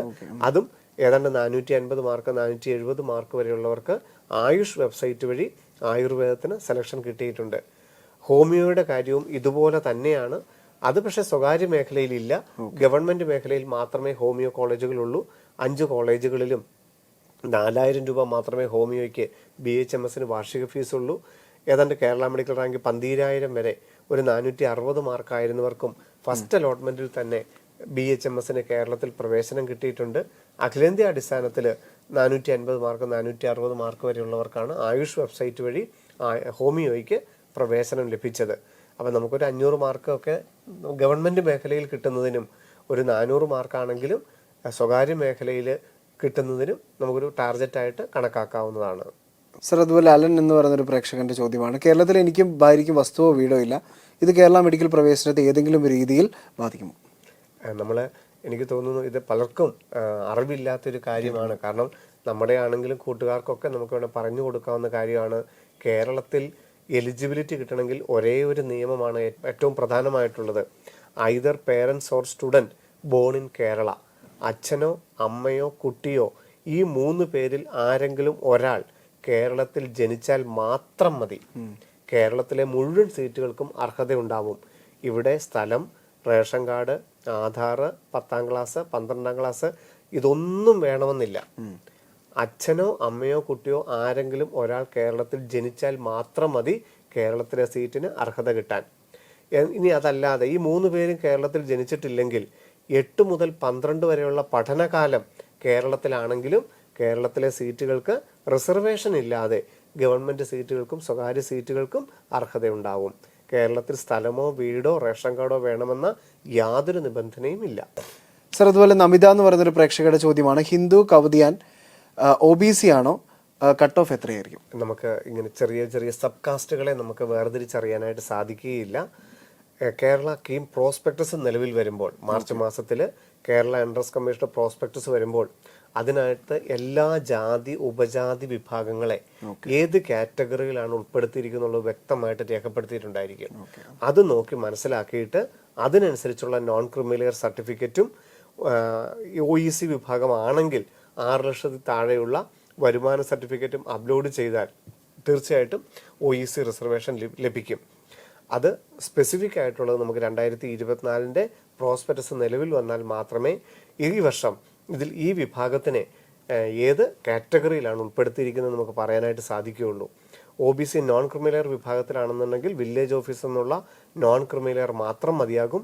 OEC വിഭാഗമാണെങ്കിൽ വില്ലേജ് ഓഫീസിൽ നിന്നുള്ള നോൺ ക്രിമിലിയറും 6 ലക്ഷത്തിൽ താഴെയുള്ള വരുമാന സർട്ടിഫിക്കറ്റും അപ്ലോഡ് ചെയ്യണം. 6 ലക്ഷത്തിൽ താഴെ അല്ല വരുമാനമെങ്കിൽ OBC അനുസരിച്ചുള്ള സീറ്റ് കിട്ടും, പക്ഷേ ഫീസ് കൺസെഷൻ ലഭ്യമാവുകയില്ല. സർ, അതുപോലെ ബീന എന്ന് പറയുന്നൊരു പ്രേക്ഷകരുടെ ചോദ്യമാണ്, സർ, കേരളത്തിലെ 14 ജില്ലകളിലും എക്സാം സെന്റർ ഉണ്ടെന്ന് പറഞ്ഞല്ലോ, ആലപ്പുഴ ജില്ലയിൽ ബ്രില്യൻറ്റിന്റെ സെന്റർ എവിടെയാണ്? എനിക്ക് തോന്നുന്നു ബ്രില്യൻറ്റിന്റെ ടെസ്റ്റ് സീരീസ് എക്സാമുകൾ ഓഫ്ലൈൻ ആയിട്ട് എക്സാം എഴുതുന്നതായിരിക്കാം അദ്ദേഹം ഉദ്ദേശിച്ചത്. കാരണം നീറ്റ് 2024 ഏറ്റവും അധികം നമുക്ക് ഓഫ്ലൈനായിട്ട് പരീക്ഷ എഴുതി പ്രാക്ടീസ് ചെയ്യേണ്ടതിൻ്റെ ഒരാവശ്യകത നമുക്കുണ്ട്. മുൻ വർഷങ്ങളിൽ നമ്മുടെ മുഴുവൻ കുട്ടികളെയും ഏറ്റവും നല്ല രീതിയിൽ കേരളത്തിലെ എല്ലാ സെന്ററുകളിലും എല്ലാ ജില്ലകളിൽ നിന്നുള്ളതിനപ്പുറത്ത് ഒരു ജില്ലയിൽ തന്നെ 5ഓ 6ഓ സെന്ററുകൾ ഇട്ടുകൊണ്ട് ഒരു കുട്ടിക്ക് ഏറ്റവും അടുത്ത് സമയനഷ്ടം വരാതെ ഒരു എക്സാം സെന്ററിൽ പോയി പരീക്ഷ എഴുതി തിരിച്ചു വരുന്ന പ്രാക്ടീസ് ചെയ്യാൻ പാകത്തിനാണ് നമ്മൾ എക്സാം സെന്ററുകൾ അറേഞ്ച് ചെയ്തിരിക്കുന്നത്. ഈ വർഷവും ധാരാളം സെന്ററുകൾ, എനിക്ക് തോന്നുന്നു 35-ൽ പരം സെന്ററുകളാണ് ഇപ്പോൾ നമുക്ക് അറേഞ്ച് ചെയ്തിരിക്കുന്നത്. സർ, നമ്മുടെ ഒരു സ്ഥിരം പ്രേക്ഷകയാണ്, അദ്ദേഹത്തിന്റെ ചോദ്യം ഇതാണ്, OEC എഴുത്തച്ഛൻ NCL കിട്ടുകയില്ല, ജനറൽ കാറ്റഗറി ആണോ വെക്കേണ്ടത്? Any other certificates to be kept? നമുക്ക് നോൺ ക്രിമിലിയർ കിട്ടുമോ ഇല്ലയോ എന്നനുസരിച്ചാണ് തീർച്ചയായിട്ടും നമ്മൾ കാറ്റഗറി പറയേണ്ടത്. അതുകൊണ്ട് തഹസീൽദാരിൽ നിന്ന് നോൺ ക്രിമിലിയർ കിട്ടുകയില്ല. എഴുത്തച്ഛൻ വിഭാഗമാണെങ്കിലും നോൺ ക്രിമിലിയർ തഹസീൽദാരിൽ നിന്ന് കിട്ടില്ലെങ്കിൽ നീറ്റിന് അൺറിസർവ്ഡ് ജനറൽ എന്നാണ് വെക്കേണ്ടത്. കേരള മെഡിക്കലിന് വില്ലേജ് ഓഫീസറിൽ നിന്ന് നോൺ ക്രിമിലിയർ സർട്ടിഫിക്കറ്റ് കിട്ടുകയില്ലെങ്കിലും അവിടെ നമ്മളുടെ ജാതി നമ്മളോട് ചോദിക്കുന്നുണ്ട്. അപ്പം നമ്മൾ ഏതാണ് ക്ലെയിം ചെയ്യുന്നത് ചോദിക്കുന്നിടത്ത് ജനറൽ എന്നാണ് തന്നെയാണ് വെക്കേണ്ടത്. അവിടെ നമുക്ക് റിസർവേഷൻ ക്ലെയിം ചെയ്യാനാവുകയില്ല. നോൺ ക്രിമിലിയർ കിട്ടിയാൽ മാത്രമേ നമുക്ക് ആ റിസർവേഷൻ്റെ ഒരു ബെനിഫിറ്റ് രണ്ടിടത്തും കിട്ടുകയുള്ളൂ. അതുകൊണ്ട് നമുക്ക് ആ ജാതി നമ്മൾ പ്രത്യേകിച്ച് പറയേണ്ടതായിട്ടില്ല, ജനറൽ എന്ന് തന്നെയാണ് വെക്കേണ്ടത്. അതിനുശേഷം അച്ഛൻ്റെയും അമ്മയുടെയും ഒക്കെ ജാതി എടുത്ത് ചോദിക്കുന്നുണ്ട്. അവിടെ നമുക്കത് ആ കാസ്റ്റുകൾ പറയാം, പക്ഷെ നോർമലി ക്ലെയിം ചെയ്യുന്ന ഏതാണെന്നുള്ളതാണ് പ്രധാനമായിട്ട് കേരളയ്ക്ക് ചോദിക്കുന്നുണ്ട് ആദ്യ സെഷനിൽ തന്നെ. ആ ക്ലെയിം ചെയ്യുന്നത് ഏതാണെന്ന് ചോദിക്കുമ്പോൾ ജനറൽ എന്നാണ് വെക്കേണ്ടത്. സർ, അതുപോലെ അശ്വിൻ എന്ന് പറയുന്ന പ്രേക്ഷകന്റെ ചോദ്യമാണ്, sir, OEC and OBC cut off same ആണോ വരിക for both government and private colleges? നമുക്ക് ആ ചോദ്യത്തിൽ നിന്ന് തന്നെ, അല്ലെങ്കിൽ ഇതിനു മുമ്പ് പറഞ്ഞിരിക്കുന്നതനുസരിച്ച് തന്നെ വ്യക്തമായിരുന്നു അത്. അതായത് നമുക്ക് സീറ്റ് കിട്ടുന്നത് എപ്പോഴും OBC കാറ്റഗറിക്ക് അനുസരിച്ചാണ്. OEC ആയുള്ള പ്രത്യേകത എന്താണ്? OECക്ക് ഒരു സീറ്റ് സംവരണവുമില്ല, OBCക്കാണ് സീറ്റ് ഉള്ളത്. അപ്പം OEC വിഭാഗം എല്ലാം OBC ആയതുകൊണ്ട് അവിടെ നമുക്ക് BH വിഭാഗമാണെങ്കിൽ ആ BHന്റെ സീറ്റ് നമുക്ക് കിട്ടും. അപ്പം OECക്കും OBCക്കും ഒരേ കട്ട് ഓഫ് തന്നെ ആയിരിക്കും. OEC ആണെങ്കിൽ ട്യൂഷൻ ഫീസ് കൊടുക്കണ്ട എന്നുള്ളതാണ് പ്രയോജനം. സർ, അടുത്തൊരു ചോദ്യം. I am a Roman Catholic but studied abroad all 12 classes. I am eligible for the Saint John's MBBS?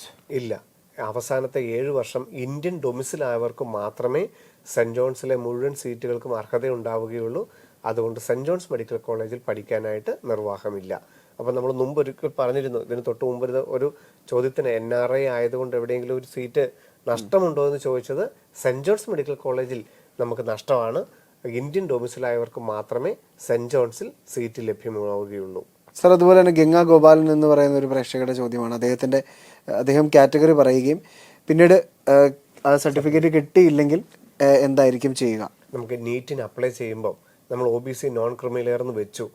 അതിനുശേഷം നമുക്ക് അലോട്ട്മെന്റ് എല്ലാം കഴിഞ്ഞിട്ട് നമുക്ക് ആ കോളേജിൽ ചെല്ലുമ്പോഴാണ് നമ്മളിൽ ആ സർട്ടിഫിക്കറ്റ് ഇല്ലെങ്കിൽ ന്യായമായിട്ട് നമുക്ക് ആ സീറ്റ് നഷ്ടപ്പെടും. പക്ഷേ ഇവിടെ ഒരു കാര്യമുണ്ട്, നമുക്ക് നീറ്റ് എക്സാമിന് ശേഷം ചോയ്സുകൾ കൊടുക്കുന്നതിന് നമുക്കൊരു രജിസ്ട്രേഷൻ ഉണ്ട് ഓൾ ഇന്ത്യ വെബ്സൈറ്റിൽ. ആ സൈറ്റിൽ നമുക്ക് ജനറൽ എന്ന് കൊടുക്കാനുള്ളൊരു സാവകാശമുണ്ട്. അതുകൊണ്ട് ഇപ്പം നീറ്റിന് അപ്ലൈ ചെയ്യുമ്പോൾ നമ്മൾ OBC എന്ന് വെച്ച് കഴിഞ്ഞാൽ യാതൊരു കുഴപ്പവുമില്ല. നീറ്റ് റിസൾട്ട് വന്നതിന് ശേഷം all India counselling, all India quota, AIIMS, JIPMER, ESI medical college അതിനൊക്കെ വേണ്ടിയിട്ട് രജിസ്റ്റർ ചെയ്യേണ്ട വെബ്സൈറ്റിൽ നമുക്ക് നമ്മുടെ ആപ്ലിക്കേഷൻ ജനറലിലോട്ട് മാറ്റാനുള്ള അവസരമുണ്ട്. അപ്പം നമ്മൾ ജനറലിലോട്ട് മാറ്റാതെ കൗൺസിലിങ്ങിൽ OBC ആയിട്ട് തന്നെയാണ് പങ്കെടുക്കുന്നതെങ്കിൽ നമുക്ക് OBC ആയിട്ടാണ് സീറ്റ് കിട്ടുകയും ചെയ്യുക എന്ന് വിചാരിക്കുക. നമുക്ക് ആ അടുത്ത 7 ദിവസത്തിനുള്ളിൽ നമുക്ക് ആ കോളേജിൽ നമ്മുടെ ഒറിജിനൽ സർട്ടിഫിക്കറ്റുമായിട്ട് ചെല്ലേണ്ടതുണ്ട്. അവിടെ നമുക്ക് അങ്ങനെ ചെല്ലുമ്പോൾ നമ്മുടെ നോൺ ക്രിമിനൽ ഇല്ലാത്തതുകൊണ്ട് ആ കിട്ടിയ അഡ്മിഷൻ റദ്ദാവുകയും അതിനടുത്ത റൗണ്ടിൽ നമ്മളെ ജനറലായിട്ട് പരിഗണിക്കുകയും ചെയ്യും. എന്നാൽ നമുക്ക് രജിസ്ട്രേഷൻ സമയത്ത് തന്നെ ജനറലോട്ട് ആപ്ലിക്കേഷൻ മാറ്റാം. ഇനി തിരിച്ചാണെങ്കിലോ, നീറ്റിന് അപ്ലൈ ചെയ്യുമ്പോൾ നമ്മൾ ജനറൽ എന്ന് വെച്ചു, നമുക്ക് കുറച്ച് കഴിഞ്ഞപ്പോഴാണ് മനസ്സിലായത് നോൺ ക്രിമിനൽ കിട്ടുമായിരുന്നു എന്ന്. അപ്പോൾ യാതൊരു നിർവാഹവുമില്ല കാറ്റഗറി ചേഞ്ച് ചെയ്യാൻ. അപ്പോൾ OBC എന്നുള്ളത് ജനറലിലോട്ട് വേണമെങ്കിൽ മാറ്റാൻ ഒരവസരമുണ്ട്. അപ്പോൾ OBC നമ്മൾ കാറ്റഗറി വെച്ചിട്ട് അത് ജനറലിലോട്ട് മാറ്റാൻ നമുക്ക് ഒരവസരമുണ്ട്. പക്ഷേ ജനറൽ എന്ന് വെച്ചിട്ട് അത് OBCയിലോട്ട് മാറ്റാൻ ഒരവസരവുമില്ല. സർ, അടുത്തൊരു ചോദ്യം നമ്മുടെ ഒരു സ്ഥിരം പ്രേക്ഷകനാണ്. Could you please clarify whether RC7 will be considered in RC8? തീർച്ചയായിട്ടും ആ കുട്ടിയുടെ അദ്ദേഹം വളരെ ജെന്യുവിനായിട്ട് അത് പല വിൻഡോകളിൽ പല ഓഫീസുകളിൽ ചോദിച്ചെങ്കിലും അദ്ദേഹത്തിന് കറക്റ്റായിട്ടൊരു ഉത്തരം കിട്ടിയിട്ടില്ല. കാരണം RC7 എന്ന് പറയുന്നത് കർണാടകത്തിൽ എലിജിബിലിറ്റി ഉള്ള റോമൻ കാത്തലിക്സ് ആണ്. RC8 എന്ന് പറയുന്നത് all India open merit for Roman Catholic സ്റ്റുഡൻസിനാണ്. നമുക്ക് അത് അറിയാം, അതിന് 60 സീറ്റുകളുണ്ട്. കഴിഞ്ഞ വർഷം 480 മാർക്ക് വരെയുള്ളവർക്ക് RC8 പ്രകാരം സെന്റ് ജോൺസിൽ സീറ്റ് കിട്ടുകയും ചെയ്തു. RC7 പ്രകാരം 500 മാർക്ക് വരെയുള്ളവർക്ക് സീറ്റ് കിട്ടിയിട്ടുള്ളൂ. അപ്പോൾ ഇതിനകത്തൊരു ക്ലോസ് പറയുന്നത് ഈ RC7 ആണെങ്കിൽ RC8 പരിഗണിക്കില്ല എന്നൊരു ക്ലോസ് പറയുന്നുണ്ട്. പക്ഷേ നമ്മൾ സെന്റ് ജോൺസ് മെഡിക്കൽ കോളേജുകളുമായിട്ട് കോണ്ടാക്ട് ചെയ്യുമ്പോൾ അങ്ങനെ ഇല്ല, കൗൺസിലിംഗിൽ അങ്ങനെ ഇല്ല. RC7കാരെയും RC8 ആയിട്ടും പരിഗണിക്കും എന്ന് തന്നെയാണ് സെന്റ് ജോൺസ് മെഡിക്കൽ കോളേജിലെ അധികൃതർ പറയുന്നത്. അതുകൊണ്ട് RC7 ആയിട്ട് വെക്കുന്നതാണ് നല്ലത്. കാരണം 7 ആയിട്ടും 8 ആയിട്ടുമുള്ള പരിഗണന കിട്ടും. അത് നമുക്ക് KEയുടെ രജിസ്ട്രേഷൻ സമയത്ത് സെന്റ് ജോൺസിന്റെ സൈറ്റിൽ നമ്മൾ അവിടെ ചെന്ന് വെരിഫൈ ചെയ്യുമ്പോൾ കൃത്യമായിട്ട് അത് അവർ പറഞ്ഞു നൽകുകയും ചെയ്യും.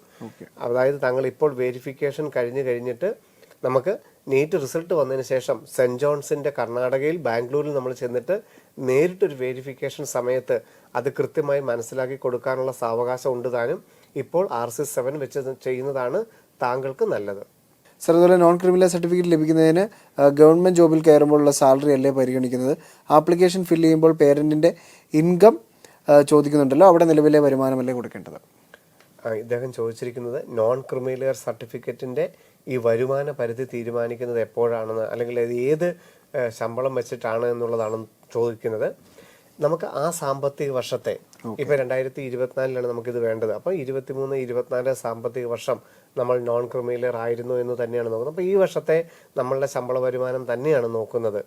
പിന്നെ ജോലിക്ക് കയറിയപ്പോൾ ഏത് ക്ലാസ് വിഭാഗത്തിലായിരുന്നു, 35 വയസ്സിന് മുമ്പ് നമ്മുടെ ക്ലാസ് BAയോ ക്ലാസ് 1ഓ ആണെങ്കിൽ നോൺ ക്രിമിനൽ ലഭിക്കുകയില്ല.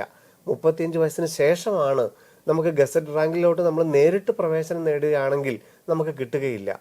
നേരിട്ട് പക്ഷേ നമ്മൾ പ്രൊമോഷൻ കിട്ടുകയാണ്, നമുക്ക് 40ാമത്തെ വയസ്സിലാണ് നമുക്ക് ക്ലാസ് 2 തീർച്ചയായിട്ടും നോൺ ക്രിമിനലിന് അർഹത ഉണ്ടായിരിക്കും. അപ്പോൾ വരുമാനം നോക്കുന്നത് നിലവിലെ സാമ്പത്തിക വർഷത്തെ തന്നെയാണ്. ജോലിക്ക് കയറുമ്പോൾ ഏത് വിഭാഗമായിട്ടാണ്, ഏത് ക്ലാസ് ആയിട്ടാണ്, ക്ലാസ് 2 ആയിട്ടാണോ, ഗസറ്റഡ് റാങ്കിലാണോ, അങ്ങനെയുള്ള പൊസിഷൻ മാത്രമേ ജോയിൻ ചെയ്യുമ്പോഴുള്ളത് നോക്കുകയുള്ളൂ. അപ്പം നിലവിലെ വരുമാനം തന്നെയാണ് എൻട്രി ചെയ്യേണ്ടതും. നിലവിലെ വരുമാനത്തിനനുസരിച്ചാണ് നോൺ ക്രിമിലെയർ ഇഷ്യൂ ചെയ്യുന്നതും. ജോയിൻ ചെയ്യുമ്പോഴുള്ള സ്റ്റാറ്റസ് മാത്രമേ പരിശോധിക്കുകയുള്ളൂ. സർ, അതുപോലെ തന്നെ ഗംഗ എന്ന് പറയുന്ന ഒരു പ്രേക്ഷകരുടെ ചോദ്യമാണ്, sir will be able to take non creamy layer before KEAM notification comes? Non creamy layer ഇപ്പോഴും എടുത്തു വെക്കാമോ, അല്ലെങ്കിൽ നോട്ടിഫിക്കേഷൻ പബ്ലിഷ് ചെയ്തതിന് ശേഷം വേണമെന്ന നിബന്ധനയുണ്ടോ എന്ന്? അങ്ങനെയില്ല. നീറ്റിൻ്റെയും കേരളയുടെയും സെൻട്രൽ പർപ്പസിൻ്റെയും സ്റ്റേറ്റ് പർപ്പസിൻ്റെയും അക്ഷയ കേന്ദ്രത്തിൽ നിന്ന് ഓൺലൈനായിട്ട് സർട്ടിഫിക്കറ്റുകൾ ഇപ്പോഴേ എടുത്ത് കയ്യിൽ സൂക്ഷിക്കാവുന്നതാണ്. സർ, അതുപോലെ ഒരു അടുത്ത പ്രേക്ഷകരുടെ ചോദ്യം ഇതാണ്, sir self finance college fees ഇനി കൂടുമോ? തീർച്ചയായിട്ടും. കാരണം സെൽഫ് ഫിനാൻസിങ്ങിന്റെ നിയമം അനുസരിച്ച് ഫീസ് റെഗുലേറ്ററി കമ്മീഷൻ തീരുമാനിച്ചിരിക്കുന്നത് 5% മുതൽ 6% വരെ വർധനവ് എല്ലാ വർഷവും കൊണ്ടുവരാമെന്ന് തന്നെയാണ്. ഇപ്പോൾ കഴിഞ്ഞ വർഷം 7 ആയിരുന്നാണ് ഇപ്പോൾ 7.5 ആയത്. തീർച്ചയായിട്ടും അത് 8 ലക്ഷത്തിനടുത്തേക്ക്, അതായത് കാര്യമായ ഒരു വർധനവല്ല. 50,000 രൂപ 60,000 രൂപയുടെ വർധനവ് തീർച്ചയായിട്ടും സ്വകാര്യ മേഖലയിൽ ഉണ്ടാവും. സർ, അതുപോലെ അടുത്തൊരു ചോദ്യം, കർണാടക എൻട്രൻസ് അപ്ലൈ ചെയ്യുമ്പോൾ ജനറൽ കാറ്റഗറിയിലുള്ള ഒരു കുട്ടി ഏതെങ്കിലും കോളേജ് സെലക്ട് ചെയ്യണം? നമ്മൾ ഇപ്പോൾ കർണാടകത്തിൽ MBBSന് വേണ്ടിയിട്ട് രജിസ്റ്റർ ചെയ്യുന്നു എന്ന് മാത്രമേ ഉള്ളൂ. ഒരു കോളേജും, അത് സെന്റ് ജോൺസ് ആണെങ്കിലും ഫാദർ മുള്ളർ ആണെങ്കിലും അല്ലെങ്കിൽ രാമയ്യ ആണെങ്കിലും സത്യസായി ബാബയുടെ ശ്രീസായി കോളേജ് ആണെങ്കിലും ഒന്നും നമ്മൾ കോളേജിന്റെ ഒരു പ്രിഫറൻസ് ഓർഡറോ കോളേജോ നമ്മൾ കൊടുക്കേണ്ടതായിട്ടില്ല. ഇപ്പോൾ നമ്മൾ രജിസ്റ്റർ ചെയ്ത് വെക്കുന്നു. നീറ്റ് റിസൾട്ട് വന്നതിന് ശേഷം നീറ്റിന്റെ ആപ്ലിക്കേഷൻ നമ്പറും റോൾ നമ്പറും എൻ്റർ ചെയ്ത് അവിടുത്തെ റാങ്ക് ലിസ്റ്റ് തയ്യാറായതിനു ശേഷം നമുക്ക് താല്പര്യമുണ്ടെങ്കിൽ മാത്രമാണ് KEയുടെ വെബ്സൈറ്റ് വഴി ഓപ്ഷനുകൾ രജിസ്റ്റർ ചെയ്യേണ്ടത്. അതായത് കോളേജുകളുടെ പേരുകൾ കൊടുക്കേണ്ടത് അപ്പോൾ മാത്രമാണ്. സർ, അതുപോലെ അടുത്തൊരു പ്രേക്ഷക ഷീമ രമേശ് എന്നാണ് അദ്ദേഹത്തിന്റെ പേര്. സാർ, എൻ്റെ മോൾ IB കരിക്കുലമാണ് 11th and 12th പഠിച്ചത്. നീറ്റ് അപ്ലൈ ചെയ്യുമ്പോൾ അത് പ്രശ്നമാണോ? തീർച്ചയായിട്ടും യാതൊരു പ്രോബ്ലവുമില്ല. ഏത് കരിക്കുലത്തിൽ പഠിച്ചവർക്കും നീറ്റിന് അപ്ലൈ ചെയ്യുന്നതുകൊണ്ട് ബുദ്ധിമുട്ടുണ്ടാവില്ല. നമ്മൾ ചെയ്യേണ്ടത്, നമ്മൾ +1 +2 പഠിച്ച കാലയളവിൽ ഇക്വലൻസി സർട്ടിഫിക്കറ്റ് കൊടുക്കുമ്പോൾ ഫിസിക്സ്, കെമിസ്ട്രി, ബയോളജി, ഇംഗ്ലീഷ് പഠിച്ചിരുന്നു. അതിന് നമുക്ക് ആ മൊത്തം പെർസെൻറ്റേജ് മാർക്കിൽ 50% മുകളിൽ സ്കോർ ചെയ്തിട്ടുണ്ട് എന്നുള്ള ഇക്വലൻസി സർട്ടിഫിക്കറ്റ് മാത്രം ഹാജരാക്കിയാൽ മതിയാകും. ഈ കുട്ടിക്ക് തീർച്ചയായിട്ടും നീറ്റ് എക്സാം എഴുതുന്നതിനും അതനുസരിച്ച് പ്രവേശനം കിട്ടുന്നതിനും അർഹത ഉണ്ടായിരിക്കും. സർ, അതുപോലെ അടുത്തൊരു ചോദ്യം, NEET aspirants who are born outside India but parents with Indian address and passport need not get a nativity certificate, their parents details are enough? അതായത് കുട്ടി ഇന്ത്യക്ക് വെളിയിലാണ് ജനിച്ചത്, അപ്പോൾ നേറ്റിവിറ്റി ആയിട്ട് എന്താണ് വെക്കേണ്ടതെന്നാണ് ചോദിച്ചിരിക്കുന്നത്. ഒന്നെങ്കിൽ നമുക്ക് അറിയാം, നീറ്റിനല്ല കേരള മെഡിക്കലിനാണ് നമുക്ക് നേറ്റിവിറ്റി സർട്ടിഫിക്കറ്റ് വേണ്ടത്. അച്ഛനോ അമ്മയോ കേരളത്തിൽ ജനിച്ചു, അതപ്പോൾ അവരുടെ പാസ്പോർട്ടിലുണ്ട്. അച്ഛൻ്റെയോ അമ്മയുടെയോ പാസ്പോർട്ട്, ആരുടെയെങ്കിലും ഒരാളുടെ പാസ്പോർട്ട് 1ാമത്തെ പേജായിട്ടും കുട്ടിയുമായിട്ടുള്ള ബന്ധം കാണിക്കാൻ വേണ്ടിയിട്ട് കുട്ടിയുടെ 10ാം ക്ലാസ്സിന്റെ മാർക്ക് ലിസ്റ്റോ കുട്ടിയുടെ പാസ്പോർട്ടോ 2ാമത്തെ പേജായിട്ടും, രണ്ടും ഒരൊറ്റ PDF ആയിട്ട് അപ്ലോഡ് ചെയ്താൽ, പേരന്റിന്റെയും കുട്ടിയുടെയും രണ്ടും ഒറ്റ PDF ആയിട്ട് അപ്ലോഡ് ചെയ്താൽ നേറ്റിവിറ്റി സർട്ടിഫിക്കറ്റ് ആകും. അല്ലെങ്കിൽ കേരള പ്രോസ്പെക്ടസ് വന്നതിന് ശേഷം അതിനകത്ത് കേരളൈറ്റ് എന്ന് തെളിയിക്കുന്ന ഒരു ഫോം ഉണ്ട്. ആ ഫോം ഡൗൺലോഡ് ചെയ്തിട്ട് കേരളത്തിലെ വില്ലേജ് ഓഫീസറിൽ നിന്നും അച്ഛൻ അല്ലെങ്കിൽ അമ്മ കേരളത്തിൽ ജനിച്ചതാണെന്നുള്ളത് ഒപ്പിട്ട് മേടിച്ചു കഴിഞ്ഞാലും കേരളത്തിൽ സർട്ടിഫിക്കറ്റ് ആകും. ഒരു കാരണവശാലും അക്ഷയ കേന്ദ്രത്തിൽ നിന്നുള്ള നേറ്റിവിറ്റി സർട്ടിഫിക്കറ്റ് കുട്ടി കേരളത്തിൽ ജനിക്കാത്ത സാഹചര്യത്തിൽ അപ്ലോഡ് ചെയ്യരുത്. സർ, അടുത്തൊരു ചോദ്യം, സർ കേരള സ്റ്റേറ്റ് കോട്ട PWD റിസർവേഷൻ പ്രൊസീജിയേഴ്സ് ഒന്ന് പറയാമോ? എനിക്ക് 40% ഡിസബിലിറ്റി കാണിക്കുന്ന യുണീക്ക് ഡിസബിലിറ്റി ഐഡന്റിറ്റി കാർഡ് ഉണ്ട്. നമുക്ക് കേരള മെഡിക്കലിന് അപ്ലൈ ചെയ്യുമ്പം, അതായത് മാർച്ച് മാസത്തിൽ അപ്ലൈ ചെയ്യുമ്പം ഈ സർട്ടിഫിക്കറ്റ് സാധാരണഗതിയിൽ ഒരു സർട്ടിഫിക്കറ്റും അപ്പോൾ അപ്ലോഡ് ചെയ്യാൻ ചോദിക്കാറില്ല. പകരം നമുക്ക് PWD ആണോ എന്നൊരു ചോദ്യമുണ്ട്. PWD ആണ് എന്ന് നമ്മൾ പറയുന്നു. കീം അപ്ലൈ ചെയ്യുമ്പോൾ PWD ആണെന്ന് പറഞ്ഞാൽ മാത്രം മതിയാകും. നീറ്റ് എക്സാം എഴുതുന്നു. എക്സാം എഴുതി കഴിഞ്ഞിട്ട് ജൂൺ ആദ്യത്തെ ആഴ്ച നമ്മളോട് തിരുവനന്തപുരം മെഡിക്കൽ കോളേജിന്റെ ക്യാമ്പസിൽ ഹാജരാകാൻ പറയുന്നു. അപ്പോൾ നമ്മുടെ ഏതൊക്കെ സർട്ടിഫിക്കറ്റുകളാണോ ഉള്ളത് അതിന്റെ എല്ലാ ഒറിജിനൽ സർട്ടിഫിക്കറ്റുകളുമായിട്ട് കുട്ടി നേരിട്ട് തിരുവനന്തപുരം മെഡിക്കൽ കോളേജിന്റെ ക്യാമ്പസിൽ ഹാജരാകണം. അവിടുത്തെ ഡോക്ടർമാർ വളരെ വിശദമായ പരിശോധനയ്ക്ക് ശേഷം താങ്കളുടെ പേഴ്സൻറ്റേജ് MBBS പഠിക്കാനുള്ള യോഗ്യതയുണ്ടോ, അർഹതയുണ്ടോ, എത്ര പേഴ്സൻറ്റേജ് ആണ് ഈ ഡിസബിലിറ്റി, ഏത് ഡിസബിലിറ്റി ആണ് എന്നുള്ളതിൻ്റെ വളരെ ഡീറ്റെയിൽ ആയിട്ടുള്ള റിപ്പോർട്ട് കേരള എൻട്രൻസ് കമ്മീഷണർക്ക് ഫോർവേഡ് ചെയ്യുകയും അങ്ങനെ കൊടുക്കുന്ന റിപ്പോർട്ട് പ്രകാരം നമുക്ക് PWD സർട്ടിഫിക്കറ്റിന് അർഹത ഉണ്ടെങ്കിൽ കേരള മെഡിക്കൽ റാങ്ക് ലിസ്റ്റിൽ നമുക്ക് PWD ആയിട്ട് തന്നെ നമുക്ക് അതിനൊരു സെപ്പറേറ്റ് റാങ്ക് ലിസ്റ്റ് വരും. ആ റാങ്ക് ലിസ്റ്റിൽ ഉൾപ്പെട്ട് കഴിഞ്ഞാൽ നമുക്ക് മിനിമം മാർക്ക് ഉണ്ടെങ്കിലും ഗവൺമെന്റ് മേഖലയിൽ MBBS സീറ്റ് കിട്ടും. കഴിഞ്ഞ വർഷം നിശ്ചിത യോഗ്യതയില്ലാത്തതിനാൽ 35 സീറ്റുകൾ ഒഴിവായി കിടക്കുകയായിരുന്നു PWD വിഭാഗത്തിൽ. സർ, അതുപോലെ ജോസ്ന ജോസഫ് എന്ന് പറയുന്ന പ്രേക്ഷകരുടെ ചോദ്യമാണ്, ക്രിസ്ത്യൻ വെല്ലൂർ മെഡിക്കൽ കോളേജിൽ ഇപ്പോൾ അപ്ലൈ ചെയ്യാൻ സാധിക്കുമോ? CMC വെല്ലൂരിൽ നമുക്കറിയാം, തമിഴ്നാട്ടിലെ ഒരു സ്വകാര്യ മെഡിക്കൽ കോളേജാണ് CMC വെല്ലൂര്. 50,000 രൂപ മാത്രമാണ് അവിടുത്തെ വാർഷിക ഫീസ് MBBSനായിട്ടുള്ളത്. പക്ഷേ തമിഴ്നാട്ടിൽ എലിജിബിലിറ്റി ഉള്ള കുട്ടികൾക്ക് മാത്രമാണ് അവിടുത്തെ 50% സീറ്റുകളും 35% സീറ്റുകൾ മാത്രമാണ് കാരണം തമിഴ്നാടിന് പുറത്തുള്ളവർക്കായിട്ട് അനുവദിച്ചിരിക്കുന്നത്. ബാക്കിയുള്ളത് സ്റ്റാഫ് കോട്ടയും വിവിധ റിസർവേഷൻ പ്രകാരം പോകുന്ന സീറ്റുകളാണ്. അങ്ങനെ വരുന്ന സാഹചര്യത്തിൽ വളരെ കുറച്ച് സീറ്റുകൾ മാത്രമേ നമുക്ക് CMC വെല്ലൂരിലുള്ളൂ. പക്ഷേ CMC വെല്ലൂരിൽ നമുക്ക് പഠിക്കാനുള്ള അർഹതയുണ്ട്. മാർച്ച് മാസത്തിൽ CMC വെല്ലൂരിന്റെ ആപ്ലിക്കേഷൻ വരും, CMC വെല്ലൂരിന്റെ മാത്രമായിട്ട്. അതിന് അപ്ലൈ ചെയ്യുക. അത് ജനറൽ വിഭാഗമാണെങ്കിലും യാക്കോബൈറ്റോ CSI വിഭാഗമോ ഏത് റിസർവേഷൻ ആണോ, ഇപ്പൊ കാത്തലിക്സ് ആണെങ്കിൽ അപ്പം അങ്ങനെ അപ്ലൈ ചെയ്യുക. അങ്ങനെ അവിടെ പ്രത്യേക ഒരു വിഭാഗം CSIയോ യാക്കോബൈറ്റ് പോലെ അല്ലെ മാർത്തമേറ്റ് പോലെ അവിടെ പ്രത്യേക റിസർവേഷൻ ഇല്ലാത്ത ക്രിസ്ത്യൻസ് ആണെങ്കിലും 2 സീറ്റുകൾ എല്ലാ ക്രിസ്ത്യൻസിനുമായിട്ടുണ്ട്. 2 സീറ്റുകൾ ഓപ്പൺ ആയിട്ട് എല്ലാവർക്കുമായിട്ട്, കേരളത്തിലുള്ളതും ഇന്ത്യയിലുള്ള എല്ലാവർക്കും വേണേൽ അപ്ലൈ ചെയ്യാൻ 2 ഓപ്പൺ സീറ്റ്. അത് ഹിന്ദുവോ ആർക്ക് വേണേലാകാം. അത് കഴിഞ്ഞിട്ട് ക്രിസ്ത്യൻസിന് മാത്രമായിട്ട് 2 സീറ്റുകളുണ്ട്. പിന്നെ വിവിധ വിഭാഗങ്ങൾക്ക് യാക്കോബൈറ്റോ മാർത്തമ്മയോ CSIയുടെ വിവിധ വിഭാഗങ്ങൾക്കൊക്കെ ആയിട്ട് ഓരോ സീറ്റും 2 സീറ്റുകളുണ്ട്. ഇവരെല്ലാവരും മാർച്ച് മാസത്തിൽ അപ്ലൈ ചെയ്യുകയും അവരവരുടെ റിസർവേഷൻ ക്ലെയിം ചെയ്യാൻ വേണ്ട കാര്യങ്ങൾ, ചിലപ്പം ബാപ്റ്റിസം സർട്ടിഫിക്കറ്റ് ആയിരിക്കും, ചിലപ്പോൾ പള്ളിയിൽ നിന്നുള്ള സർട്ടിഫിക്കറ്റ് ആയിരിക്കും, ചിലപ്പോൾ ബൈബിൾ ടെസ്റ്റ് ആയിരിക്കും. അത് ഏതാണോ വേണ്ടത് CMC വെല്ലൂരിന് വേണ്ടത് ആ പ്രക്രിയയിൽ ആ ഓൺലൈൻ ആപ്ലിക്കേഷനിൽ പങ്കെടുക്കുകയും വേണം. അതിനുശേഷം നീറ്റ് റിസൾട്ട് വന്നതിന് ശേഷം ഇവരെല്ലാവരും TNMedicalSelection.net തമിഴ്നാടിന്റെ മെഡിക്കൽ കൗൺസിലിംഗിന്റെ വെബ്സൈറ്റിൽ രജിസ്റ്റർ ചെയ്യുകയും അവിടെ ഫീസ് അടയ്ക്കുകയും ചെയ്യണം. അതിനുശേഷമാണ് നമ്മൾ CMC വെല്ലൂർ ഉൾപ്പെടെയുള്ള കോളേജുകൾക്ക് ഓപ്ഷനുകൾ തമിഴ്നാടിന്റെ വെബ്സൈറ്റ് വഴി ആരംഭിക്കുന്നത്. സർ, അതുപോലെ ബിനു എന്ന് പറയുന്ന പ്രേക്ഷകന്റെ ചോദ്യമാണ്, CMC വെല്ലൂരിന്റെ സീറ്റ് ഡിസ്ട്രിബ്യൂഷൻ എക്സ്പ്ലെയിൻ ചെയ്യാമോ?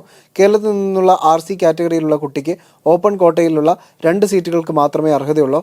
ആ സീറ്റുകൾക്ക് 2023 കട്ട് ഓഫ് എത്രയായിരുന്നു? നമ്മളിപ്പോൾ സീറ്റ് ഡിസ്ട്രിബ്യൂഷന്റെ കാര്യം നമ്മൾ പറഞ്ഞു കഴിഞ്ഞു. RC വിഭാഗത്തിന് അല്ലെങ്കിൽ കാത്തലിക്സ് വിഭാഗത്തിന് 2 സീറ്റുകൾ, എല്ലാ വിഭാഗക്കാർക്കും അപ്ലൈ ചെയ്യാവുന്ന 2 സീറ്റ്, ഹിന്ദു ക്രിസ്ത്യൻ മുസ്ലിം ഉൾപ്പെടെയുള്ള എല്ലാവർക്കും അപ്ലൈ ചെയ്യാവുന്ന 2 ഓപ്പൺ സീറ്റ്. ആ 2 സീറ്റുകൾക്കും ക്രിസ്ത്യൻസിന് മാത്രമായിട്ടുള്ള 2 സീറ്റുകൾ, അങ്ങനെ മൊത്തം 4 സീറ്റുകൾക്കായിരിക്കും താങ്കൾക്ക് അർഹത ഉണ്ടാവുക. കഴിഞ്ഞ വർഷം 650 മാർക്ക് വരെയുള്ളവർക്ക് കൗൺസിലിംഗ് വഴി കിട്ടിയിട്ടുണ്ട്.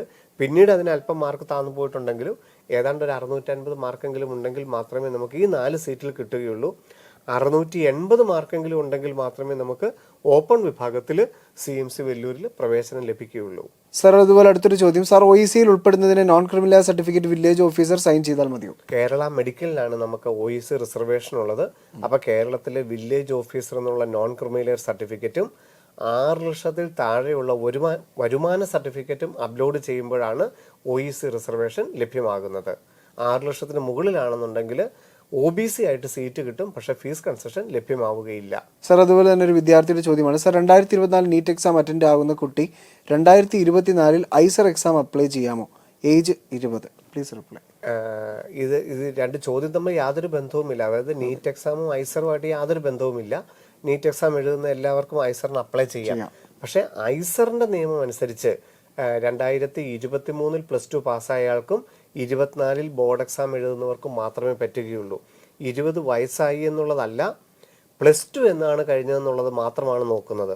2023 +2 കഴിഞ്ഞവർക്കും 24 പഠിച്ചുകൊണ്ടിരിക്കുന്നവർക്ക് 24 ബോർഡ് എക്സാം എഴുതുന്നവർക്കും മാത്രമേ ഐസർ എക്സാം എഴുതാൻ അനുവദിക്കുകയുള്ളൂ. നീറ്റിന് അങ്ങനെയുള്ളൊരു യാതൊരു പ്രായപരിധിയും ഇല്ല. നീറ്റും ഐസറുമായിട്ടും യാതൊരു ബന്ധവും ഇല്ല. സർ, അതുപോലെ ഗ്യാപ് സർട്ടിഫിക്കറ്റിനെ കുറിച്ചൊന്ന് വിശദമാക്കാമോ? ഗ്യാപ് സർട്ടിഫിക്കറ്റ് എന്ന് പറഞ്ഞു കഴിഞ്ഞാൽ +2 ശേഷം നമ്മൾ ഒരു കോളേജിൽ ഇപ്പോൾ MBBSനാണെങ്കിലും അല്ലെങ്കിൽ മറ്റുള്ള ഏതെങ്കിലും ഒരു ഗ്രാജുവേഷന് ചേരുമ്പോൾ ഇതിൻ്റെ ഇടവേളയിൽ നമ്മൾ മറ്റ് പഠിക്കാൻ വേണ്ടിയിട്ട്, ഇപ്പോൾ റിപ്പീറ്റ് ചെയ്യാൻ വേണ്ടിയിട്ട് അല്ലെങ്കിൽ മറ്റേതെങ്കിലും കോഴ്സ് പഠിക്കാൻ വേണ്ടി സമയം എടുത്തിട്ടുണ്ടോ എന്നുള്ളതിൻ്റെ ഉത്തരമാണ്. അതായത് കൂടുതൽ ആൾക്കാരും അത് വിദേശത്ത് പോകുന്നതിന് വേണ്ടിയിട്ടാണ് ഉപയോഗിക്കുന്നത്. ഓക്കെ. +2 ശേഷം ചിലപ്പോൾ 1-2 വർഷം എൻട്രൻസ് കോച്ചിങ്ങിനൊക്കെ പോയിട്ടായിരിക്കും വിദേശങ്ങളിൽ പോകാനായിട്ട് ശ്രമിക്കുന്നത്. അപ്പോൾ ഈ 2 വർഷം എന്ത് ചെയ്യുകയായിരുന്നു എന്നുള്ളതിന്റെ കൃത്യമായ തെളിവ് നമ്മൾ കൊടുക്കേണ്ടതായിട്ടുണ്ട്. അതിനാണ് ഗ്യാപ് സർട്ടിഫിക്കറ്റ് ഉപയോഗിക്കുന്നത്.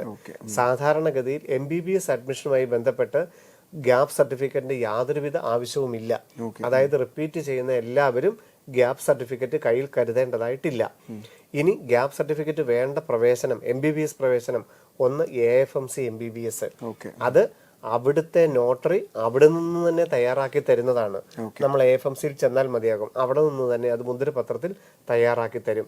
ESI MBBS, ESI IP കോട്ട വഴിയുള്ള 450 MBBSന് നമ്മൾ അപ്ലൈ ചെയ്യുമ്പോഴും +2 ശേഷം ഗ്യാപ്പ് വന്നിട്ടുണ്ടെങ്കിൽ, റിപ്പീറ്റ് ചെയ്തിട്ടുണ്ടെങ്കിൽ അതെന്ത് ചെയ്യുകയായിരുന്നു എന്നുള്ളതിന്റെ തെളിവ്, ഇപ്പൊ ബെർലിനിൽ പഠിക്കുകയായിരുന്നെങ്കിൽ ബെർലിൻ്റെ ലെറ്റർ ഹെഡിലുള്ള ഗ്യാപ് സർട്ടിഫിക്കറ്റ് ആവശ്യമായി വരും.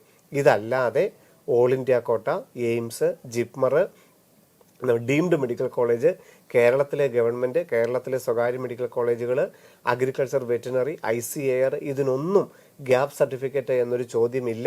അങ്ങനെ ഒരു സർട്ടിഫിക്കറ്റ് ആവശ്യം ഇല്ല. സർ, അതുപോലെ മിലിൻ എന്ന് പറയുന്ന ഒരു പ്രേക്ഷകന്റെ ചോദ്യമാണ്. സർ, മകൾ പുതുച്ചേരിയിലും സ്റ്റേറ്റിലും അച്ഛൻ കേരള സ്റ്റേറ്റിലുമാണ്. അപ്പോൾ പുതുച്ചേരിയിലും കേരളത്തിലും സീറ്റിന് അപേക്ഷിക്കാമോ? എങ്കിൽ OBC NCL ഏത് സ്റ്റേറ്റിലാണ് വേണ്ടത്? തീർച്ചയായിട്ടും നമുക്ക് പുതുച്ചേരിയുടെ സ്റ്റേറ്റ് കോട്ടയ്ക്കായിട്ട് അവിടെ നമ്മുടെ ഒരു റെസിഡന്റ് ആണെങ്കിൽ, പെർമനന്റ് റെസിഡന്റ് പുതുച്ചേരി ആണെന്നുണ്ടെങ്കിൽ അവിടുത്തെ സ്റ്റേറ്റ് കോട്ടയ്ക്ക് നമുക്ക് അപ്ലൈ ചെയ്യാൻ സാധിക്കും. കേരളത്തിലും അച്ഛനോ അമ്മയോ കുട്ടിയോ ആരെങ്കിലും ഒരാൾ കേരളത്തിൽ ജനിച്ചു എന്നതുകൊണ്ട് തീർച്ചയായിട്ടും കേരളത്തിലെ സീറ്റുകൾക്കും അർഹതയുണ്ടാവും. കേരള എൻട്രൻസ് കമ്മീഷനുടെ റിസർവേഷൻ കിട്ടണമെങ്കിൽ തീർച്ചയായിട്ടും കേരളത്തിലെ വില്ലേജ് ഓഫീസിൽ നിന്നുള്ള നോൺ ക്രിമിനൽ അപ്ലോഡ് ചെയ്യണം. നീറ്റിന് പുതുച്ചേരിയിൽ നിന്നുള്ള തഹസീൽദാരുടെ നോൺ ക്രിമിനൽ സർട്ടിഫിക്കറ്റ് അപ്ലോഡ് ചെയ്താൽ മതിയാകും. പുതുച്ചേരിയിലെ സ്റ്റേറ്റ് കോട്ടയ്ക്കും അവിടെ നിന്നുള്ള സർട്ടിഫിക്കറ്റ് അപ്ലോഡ് ചെയ്താൽ മതിയാകും. കേരള എൻട്രൻസ് കമ്മീഷൻ റിസർവേഷൻ നൽകണമെങ്കിൽ കേരളത്തിലെ വില്ലേജ് ഓഫീസിൽ നിന്നുള്ള റിസർവേഷൻ സർട്ടിഫിക്കറ്റ് ആണ് ഹാജരാക്കേണ്ടത്. സർ, അതുപോലെ പ്രദീപ് എന്ന് പറയുന്നൊരു പ്രേക്ഷകന്റെ ചോദ്യമാണ്. ACMS ഡൽഹി അഡ്മിഷൻ പ്രൊസീജിയർ പറയാമോ? ആൻഡ് ആപ്ലിക്കേഷൻ വിളിച്ചു തുടങ്ങിയോ? I M ex serviceman. Army medical college Delhi, അതായത് AFMC പൂനെ അല്ലാതെ ആർമി മെഡിക്കൽ കോളേജ് ഡൽഹിയിലാണ് എക്സ് സർവീസ്മാൻ്റെ മക്കൾക്കായിട്ട് MBBSന് പ്രവേശനം ലഭിക്കുന്നത്. ആർമിയിൽ ഇപ്പോൾ ജോലി ചെയ്തുകൊണ്ടിരിക്കുന്നവരുടെ മക്കൾക്കോ അല്ലെങ്കിൽ എക്സ് സർവീസ്മാൻ്റെ മക്കൾക്കോ ആണ് ആർമി മെഡിക്കൽ കോളേജിൽ MBBSന് പഠിക്കാൻ സാധിക്കുന്നത്. 4.5 ലക്ഷം രൂപയാണ് വാർഷിക MBBSന്റെ ഫീസ് നിരക്ക്. കഴിഞ്ഞ വർഷം ഏതാണ്ട് 580 മാർക്ക് വരെ ഓൾ ഇന്ത്യ റാങ്കിങ് ഒരു 40,000 വരെയൊക്കെ ഉണ്ടെങ്കിലും ആർമി മെഡിക്കൽ കോളേജിൽ പ്രവേശനത്തിന് സാധ്യതയുണ്ടായിരുന്നു. നമുക്ക് നീറ്റ് എക്സാമിന് ശേഷം ഇന്ദ്രപ്രസ്ഥ യൂണിവേഴ്സിറ്റി വഴിയാണ് നമ്മൾ ആപ്ലിക്കേഷൻ കൊടുക്കേണ്ടത്. അതിനുശേഷം ACMSന്റെ വെബ്സൈറ്റ് വഴി രജിസ്റ്റർ ചെയ്യുകയും അവിടെ കൗൺസിലിങ്ങിനായിട്ട് നേരിട്ട് ചെല്ലുകയുമാണ് രീതി. അത് നീറ്റ് എക്സാമിന് ശേഷം മാത്രമേ ACMSന്റെ ആപ്ലിക്കേഷൻ സാധാരണഗതിയിൽ വരാറുള്ളൂ. ഇന്ദ്രപ്രസ്ഥ യൂണിവേഴ്സിറ്റി അതിൻ്റെ സൈറ്റിലും നമ്മൾ അപ്ലൈ ചെയ്യേണ്ടതായിട്ടുണ്ട്.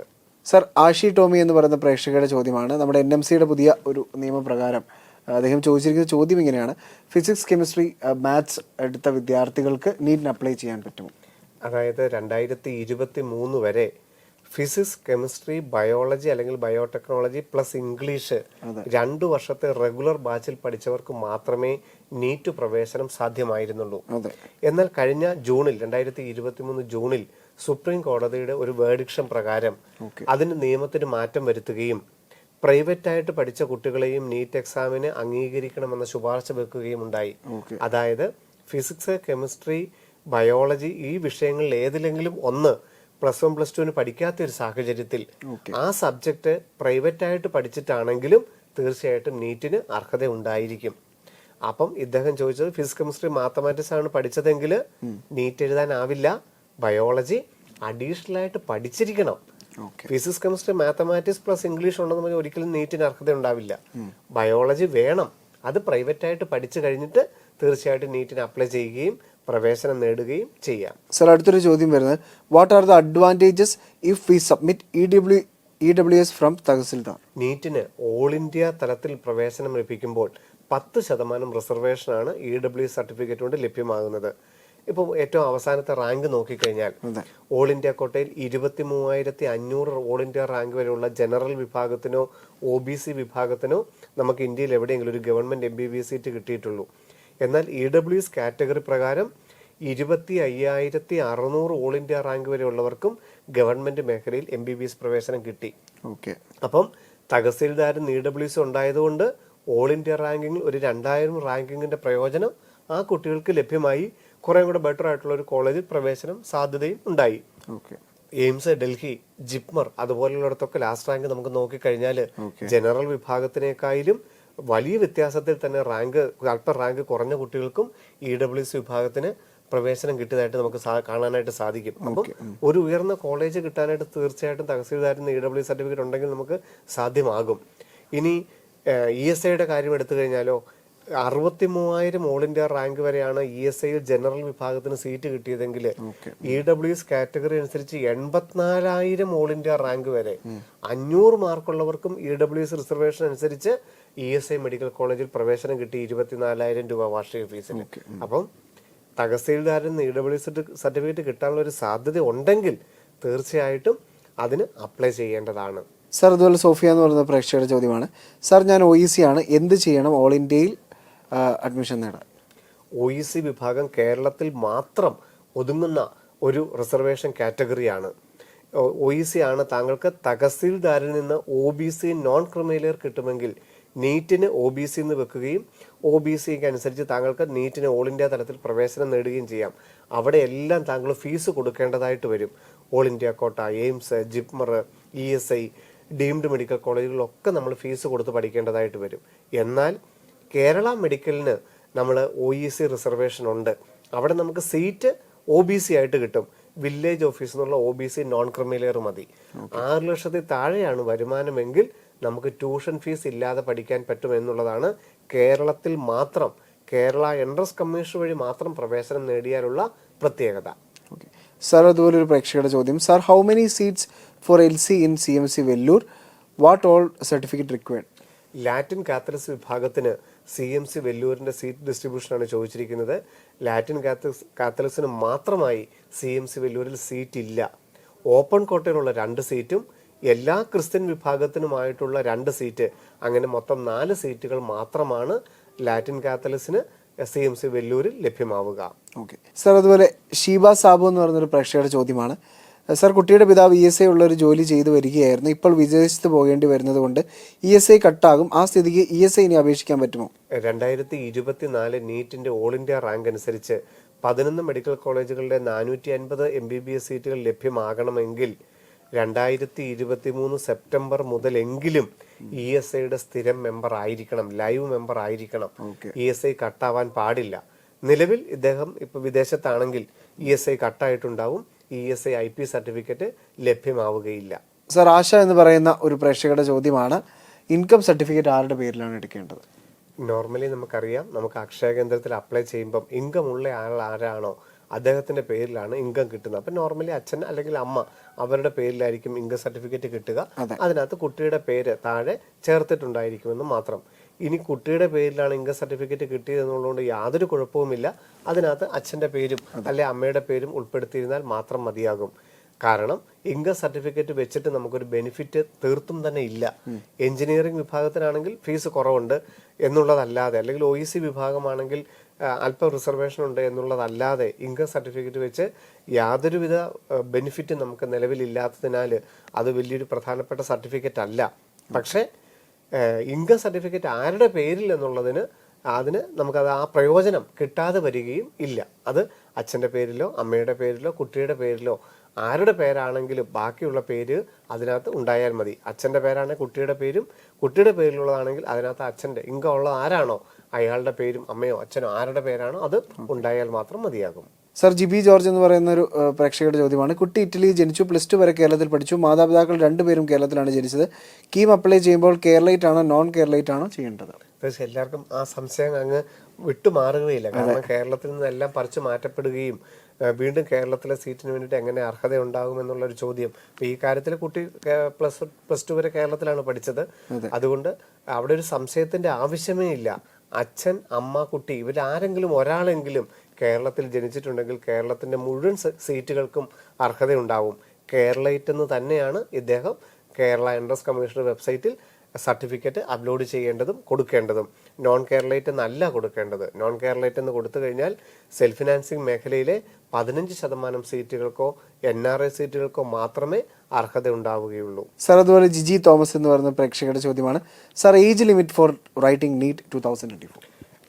അതായത് 2024 ഡിസംബർ 31 17 ആകണമെന്ന വ്യവസ്ഥ മാത്രമേ ഉള്ളൂ. അപ്പർ ഏജ് ലിമിറ്റ് ഇല്ല. അതായത് ഏത് പ്രായമുള്ളവർക്കും നീറ്റ് എക്സാം എഴുതാം. ഉദാഹരണത്തിനാണെങ്കിൽ 2007 ഡിസംബർ 31 മുമ്പ് ജനിച്ച എല്ലാവർക്കും നീറ്റ് എക്സാം എഴുതാം. അപ്പോൾ ശിവൻ സാറിനൊപ്പം കൃത്യമായ ഉത്തരം നമ്മുടെ പ്രേക്ഷകർക്ക് ഇപ്പോൾ നീറ്റ് അടുത്ത് വരുന്ന ഈ ഒരു സമയത്ത് നിരവധി സംശയങ്ങളാണ് നമ്മുടെ മാതാപിതാക്കൾക്കും വിദ്യാർത്ഥികൾക്കും ഒക്കെ ഉള്ളത്.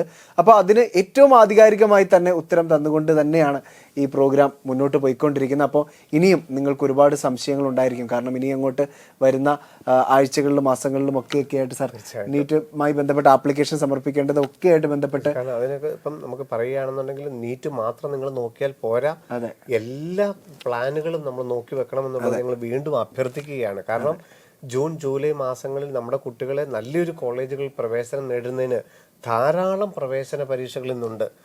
NEET, CUET, IISER, NISER, Kerala engineering, CUSAT, BITSAT, Vellore, Amrita, ധാരാളം പരീക്ഷകൾ. ഒരു കുട്ടിയുടെ അഭിരുചി എന്തായിരുന്നാലും ആ കുട്ടിക്ക് ഏറ്റവും നല്ല രീതിയിൽ ജീവിക്കാൻ വേണ്ട എല്ലാ സാഹചര്യങ്ങളും സൃഷ്ടിച്ചെടുക്കാൻ പറ്റിയ ധാരാളം സാധ്യതകളാണ് ഇന്ന് നിലവിലുള്ളത്.